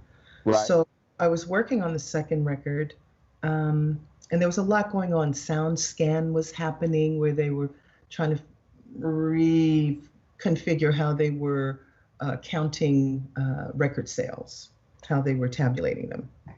And I got caught up in that. The person that signed me to Elektra left.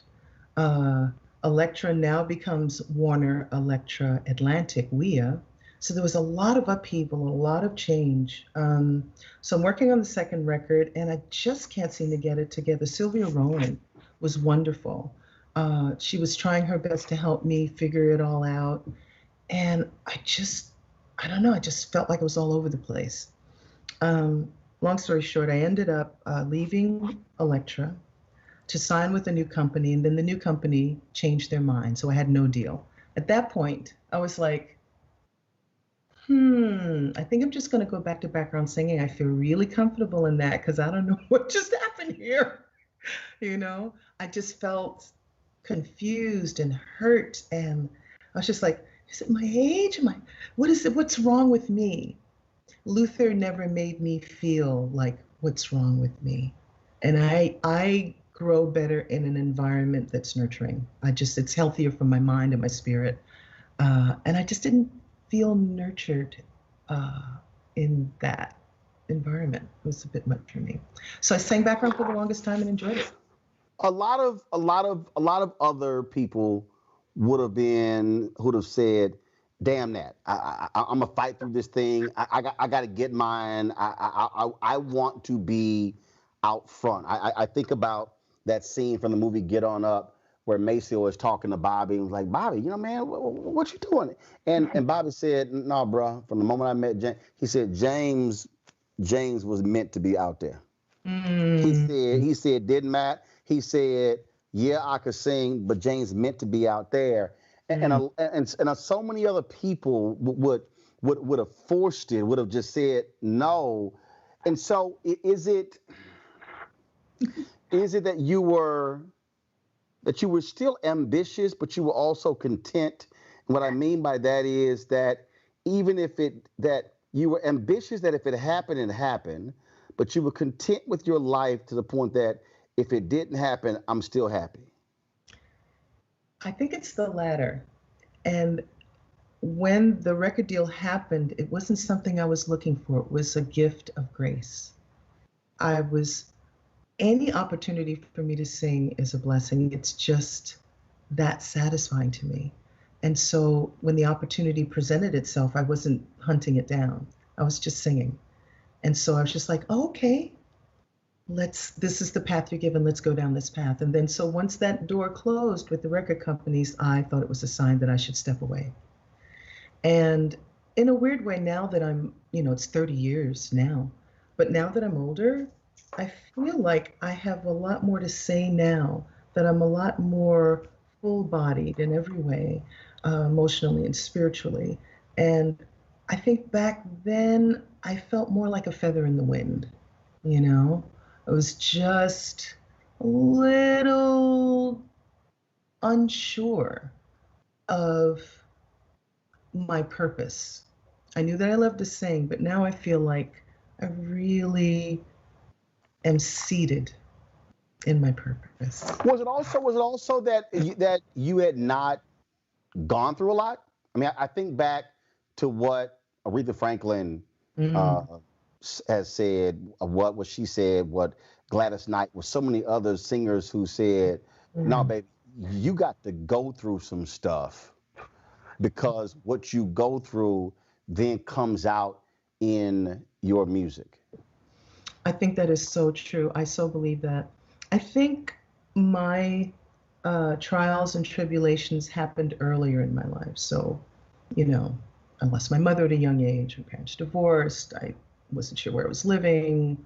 I was kind of all over the place. I was constantly being tested. And so I felt like I had gone through enough and I had enough life experience to talk about. But because I was so focused in on trying to figure out where am I going, that I needed to kind of leave all the hurt behind me and just clean the slate and figure out what's coming, you know? There are folks who don't really understand. They don't really understand the music business. There are people who believe that it's all about who is the headliner. But I sort of remind folks, just like in movies, you know, we look at Denzel or Sam Jackson, and I was talking to David Talbert, and he said, man, what people don't realize is folks who are on the crew, hell, they might do 4, 5, 6 movies in a year. They're going from project to project. When you are an in-demand vocal singer, backup singer, session singer, you can be extremely busy, like it's damn near 9 to 5 with the folks who are calling. Have you had that level of experience where you're going from here to here to here, and you've had to tell some people, look, y'all, I appreciate it, but I'm tired. I can't do it. There are times when I'm really exhausted because I don't like coming in raggedy, because when it's on record, it's raggedy forever. You know what I mean? I don't want to be like, ooh, I shouldn't have done that session. You know, no, I can't do it. I can't do it. It's not cool, not good karma. You know what I mean? It's just not cool. Yeah. I love you. The thing that Kirk Whalum is my favorite jazz artist. Kirk Whalum, favorite jazz artist. Yes. And Kirk and I have talked about this as well. When we talk about music, and that's somebody again who played in band in elementary school and middle school and in high school as well, that when you talk about music between singer, band, backup singers, drummer, keyboardist, I mean, you really have to have a right fit. Have you been in situations where you stepped into, you just used the word karma, you stepped in and you said, you know what, this ain't a fit. Financially, it could have been great, but you just said this ain't a fit. I gotta bounce.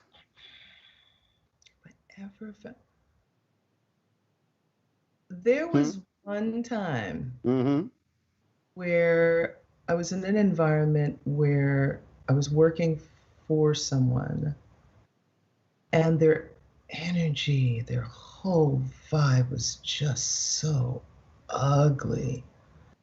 And I was grateful because it was a one-off. It wasn't a tour. I didn't have to live with this person. I got my check and I bounced. But I thought to myself, if that call ever comes in again, that's a call I'm not going to take. You know, it's just not. I'm not gonna name this particular singer, I'm not going to name these two singers. I'll tell you offline. Cool. But they had a hit song, and I interviewed one of these singers. I'm not even going to give you genders. That's okay. I interviewed one of these singers, and I was just talking about this song and how it was amazing and folks love it. And this singer said, and I was like, will there be another? And this singer said, we will never sing together again. Okay. Well, I get it. Now I'm talking about a hit song. Okay. That people love, and they were like, no, I will not sing with that person again. And then I was talking to a couple of other artists who are jazz artists, and they were like, yeah, I'm not gonna do anything with that person. Yeah. And I was like, damn. I'm like, they got to be hell on wheels. It's interesting. I look at it like a pair of really beautiful party shoes in a window. And you go and you're like, I want to try on that pair. And you try them on and you party for one night and you have blisters the next day. Those shoes are going to sit in the closet. And you're going to pass some shoes on to somebody else like Cinderella. Here, does it fit? You know what I mean? Certain people, certain energies are like a good fit. Other ones, you try it. And even though, on the outside, everything felt great to everyone else, it's about how you feel. It's about that. Yeah. How interesting. I respect that, though. No, it was, trust me, when I tell you offline, you probably gonna be like, yeah, I heard that too. I heard that one too. I love asking, the next question I love asking all artists is, the reason I like old school artists, because they aren't fearful. They aren't fearful of, they had to grow up to compete. When I read the book Dream Boogie on Sam Cooke, how the gospel groups would go at it. They'd be like, yeah, we're going to kick y'all ass when we go out there tonight. Don't worry. They're like, yeah, we're going to take all the women. Now, granted, they were all singing gospel songs, but that was this competition between the groups. And then, of course, when you read, Nelson George's book on Motown and Gerald Posner's book on Motown and some of the others, and how, Marvin Gaye was hot, that he wasn't closing, but they were smoking and was killing it. And it was like, yo, whoever the hottest, they go last. That ain't like, that's how it is. Right. And I asked Eddie Levert this once. I asked all these groups, and I said, was there a particular group or act? He was like, yeah. He said, we were supposed to do a tour with Luther. And he said, we did like a little mini tour. He said, and man, we were in Austin, Texas. He said, and we got in that ass. He said, that was no tour. And then, of course, we all heard about Anita Baker and Luther Vandross. But this is the question for you. Okay. Name me an artist who you would love to have a sing-off against because that artist brings the best out in you, and it will be this great. So let's say we got the versus battle, but let's say it's real. Is there an artist who you would love, not compete against, but who you would love to match that thing with? Wow. There's so many people that I love. And because of my church upbringing and my background singing mentality, I was the chick in the choir. I was not the a lead singer in the church, and everybody, do the holy dance. I was just like, I'm the support girl. And so I look at music in a way where it's about what hits and rubs are the dissonances and the harmonies, and being able to move in that flow. And so I love the opportunity to sing with everyone. The people who I love are God. There's an artist named Laura Mbula who I love, absolutely adore. There's another woman named Concha Buica who I love. God, I would love to speak with, I don't know, someone like Cardi B or any with rhythms and even speaking to me is melodic. Do you know what I mean? So I think it's more about doing this. Does that make sense? I know that sounds a little crazy. No. Yeah, but you're a music guy, so you get it, you know. Oh, I get it. I mean, that's the beauty of, I mean, and the thing is, you didn't name, somebody's probably watching going, she didn't name anybody I know other than Cardi B. But that's also the point, because again, it's somebody may not have heard of, and then all of a sudden somebody's like, yo, I might want to go check that person out. And that's why I just believe that when you're in this space, if you are, and look, I'm a public speaker, and I saw this tweet the other day. Somebody said, oh my God, as a public speaker, I would hate to have to give a speech after Barack Obama. And I was like, not me. You're good. I'm just being serious. I think for me, when you're doing something, when somebody else is bringing it and somebody else they it's like you like, okay, no, I'm about to go deep. Okay, all right, I got the same way groups. When B.B. King died, Lionel Richie told me this great story. He said that they were in D.C.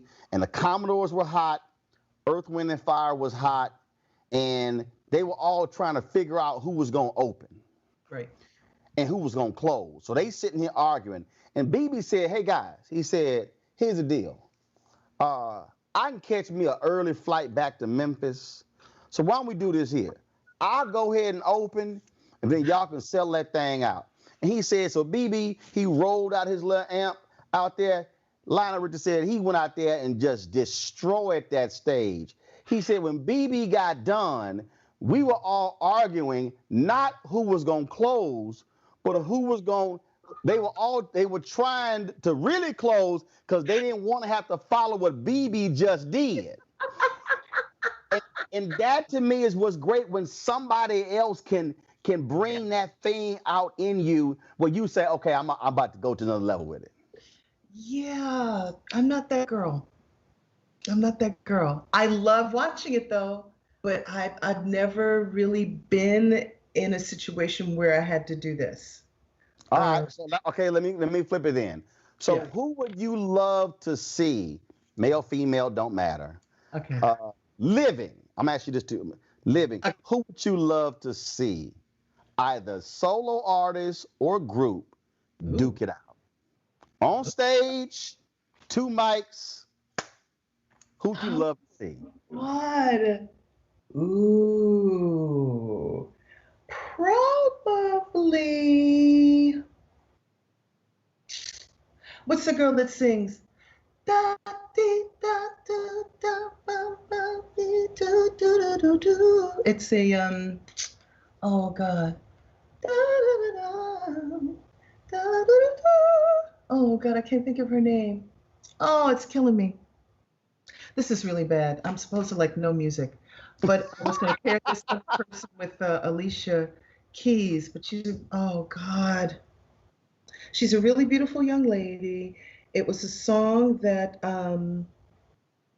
it's a remake. Anyway, I have to think of a new one. Your poor face, you're looking at me like, girl, come on now. No, you were doing the song and I was trying to actually figure out the song too. Additional love, that's something that, and a guy. Oh, Alice Smith.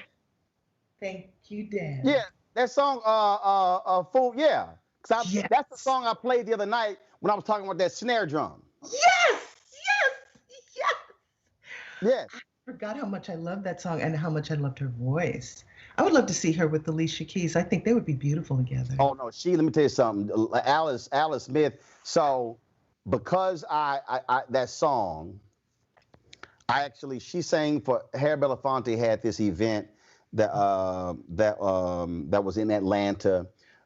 This was in 2017, I think. 2017 was it? Or 2018? So we covered it. And I met Alice backstage, and she went out and sang that song. Yo, I'm talking about, first of all, she walked out there and it was just straight ass swagger. It was sexy swagger. I was like, y'all, she about to kill this song. It was like the way she walked out. I was like, she about to kill this song, y'all. Oh, baby. Yes. She didn't just kind of like, no. She walked out with sexy swagger. I turned to my photographer. I'm like, she about to kill this song. I'm just want to let you know that. And she did. And I actually shot some of it. I shot some, and I wish I had shot the whole, but she just killed it. So then I got her number, and when I was in LA, and she happened to be singing at a spot there. I was so mad. My flight got delayed, and I missed it. But I met up with her, Mara Brock Akil, Salim Akil for dinner a little bit later. But she sang here in D.C. Because she's from the D.C. area. She sang at Beverly Bond's Black Girls Rock Conference. And yo, man, Alice Smith is just banging. She's banging. All right, so that's okay. So you said Alicia Keys and Alice Smith? That'll be dope. Okay, so give me two singers who are now ancestors you would have loved to see. Go at it. Luther and Ella Fitzgerald. Oh, Luther and Ella Fitzgerald. Mm-hmm. I only saw Luther live one time. He sang in Houston. Luther Vandross, Anita Baker on tour, and it was just an unbelievable concert. And it's still, there's still some people you put on. It's weird because you see Showtime with the Apollo. Luther Vandross is one of the few singers you should not try to sing a Luther song because black people will boo you the hell off because it's like you can sing a lot of other songs, but don't sing a Luther song because black people get offended. Right. Black folks like, I know his ass ain't trying to sing no Luther Vandross song. The only people who should sing a Luther song are women. Women can get away with singing a Luther song. Men should not sing it because they could be like, his ass think he Luther. He need to sit his ass down. He is not Luther. I'm telling black people, there's some people you don't do it. Yeah. I don't care. I don't care what it is. You could be a local talent show. You hear that first chord, like his ass trying to sing a Luther song. Oh, black people start off mad. Well, it's interesting because, sometimes I'll get people who will come on social media and show me that they can sound like Luther. And it's always so upsetting to me. And you like, stop. It's upsetting because there will never be another Luther. Be yourself. He would want that for you. Mm-hmm. Do you know what I mean? It's like, even if you do approach a song, be you. Be you. Absolutely. He respected each singer, every musician on stage for who they were. And so, it's even hard for me to hear Luther's voice now. I still get heartbroken. So, for someone to do a poor job of it, because I heard him every night. So I know what he sounds like. I know every nuance. I know everything, as far as how it hit me. So when someone comes with that, it's, and I understand it's out of love and respect. I really do. But I think having that as, having him as an inspiration is a beautiful thing.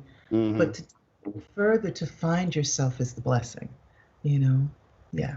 Y'all can imagine Lisa gonna have her fan behind her fan. She's like, you better sit your ass down trying to sing Luther.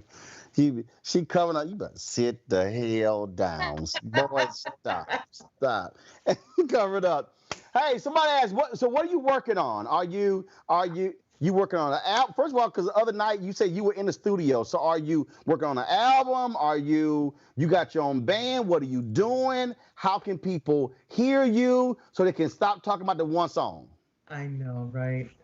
So I was working on it was for the National Endowment for the Arts. They were honoring jazz greats. And so I was working on that, and Terry Lynn Carrington was the musical director. Mm-hmm. Dee Dee Bridgewater was the host. They were honoring Bobby McFerrin, Roscoe Is it Roscoe Mitchell? Yes, Roscoe Mitchell, I believe. And is it Reggie Workman? I believe that's the name, because these were new people to me. And Dorothea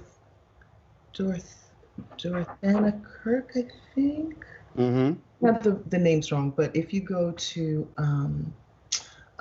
NEA, you'll be able to see the names, and it's on YouTube. Okay. So it was really fun to work on that, and just trying to figure out like how am I going to get my mic set up and doing things from home. Like, you're a pro, you know how to make all your stuff sound good. I'm like, okay, how is he sitting in his house and the music sounds like it's on the radio? How are you doing this, man? You're gonna have to give me lessons, because I'm just like, oh my god. Actually, I'm gonna help you out. Check this out right here. Yeah. Hold on. Let me see it. Hold on. Let me see if I can. Let me disappear. I'm trying. Okay, I'm back. So I'm actually sitting at the crib, and that's me right now. Huh? Yeah, I got a whole green screen studio sitting in my home. So no, I'm not sitting here. I'm not sitting in my studio, DC. Our studio was shut down. So yes, I got the full green. Yes. Yeah, so I got the lights and everything set up. I got a monitor here. I got the switcher right here. Oh yeah. Daddy's got tracks. I got stuff. I got gadgets. And the thing about my gadgets, I can write my stuff off. Hello, self-made. So if folks want to get your stuff, where should they go to check you out? Yeah, don't go to Spotify. Go to iTunes and buy anything that is that has my name on it. That'll be great. And I have a website at lisafischermusic.com. LISAFISCHER. There you go. lisafischermusic.com. Okay. Yes, and there'll be a lovely new website up soon. I'm writing. I'm home writing, and I'm really looking forward to recording and getting my stuff together. Maybe you'll even help me with my recording. Yo, that ain't a problem. Like I say, look, I can instruct folks from FaceTime. I've helped numerous folks. So this thing ain't nothing. So look, this is what I try to explain to people. I went to communications high school. I've been doing this since I was 14 years old. So just like people who sang their whole life, media. Matter of fact, I was the sports editor of my elementary school newspaper. So really, I've done media since I was in the 4th grade. Wow. This is what I do.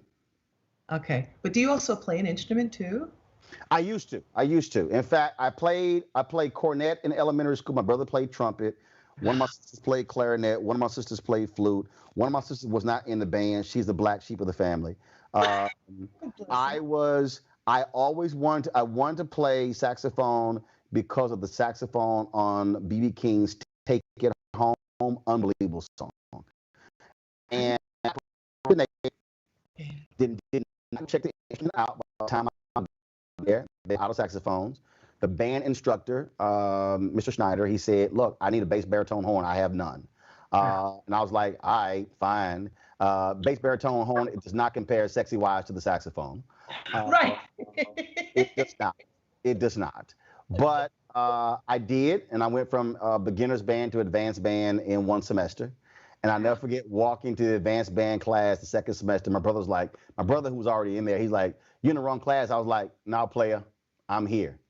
I was like, "Yeah, beginners to it." I was like, "Even you didn't do that." So, so won 1st place medal. And this is what happened. I went to Jack Case High School, historic black high school in Houston, and I did not even last 1 semester because my dad was like, "Yo, what the hell's up with these staying late?" Black high schools were just like HBCUs, and they were like, "Yo, we got halftime." My dad was like, his ass ain't here for no halftime. And he went to the school, went to Jack Yates, met with the band director, Miss Chappelle, and the conversation was about why are we practicing late. The conversation ended with, he'll have his uniform in tomorrow.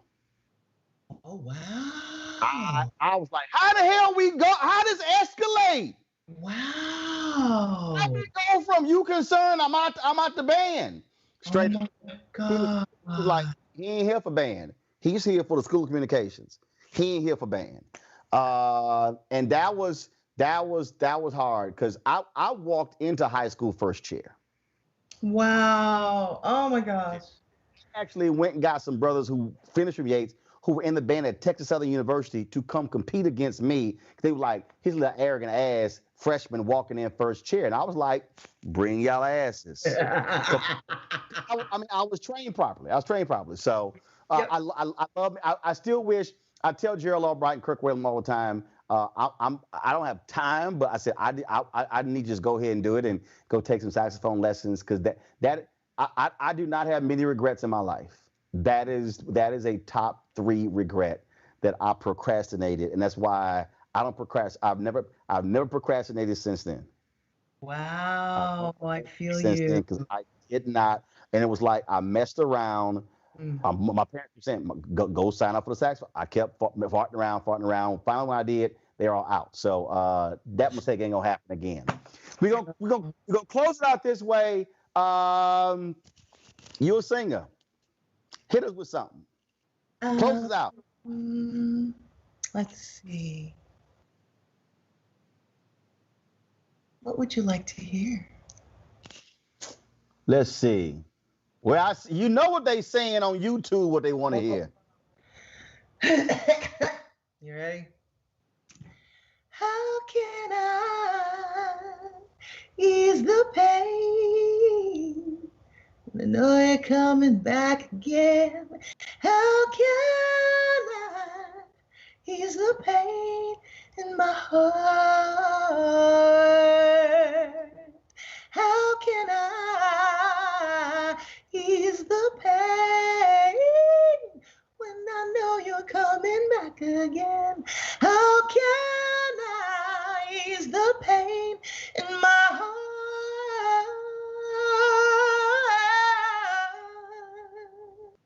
How can I ease the pain?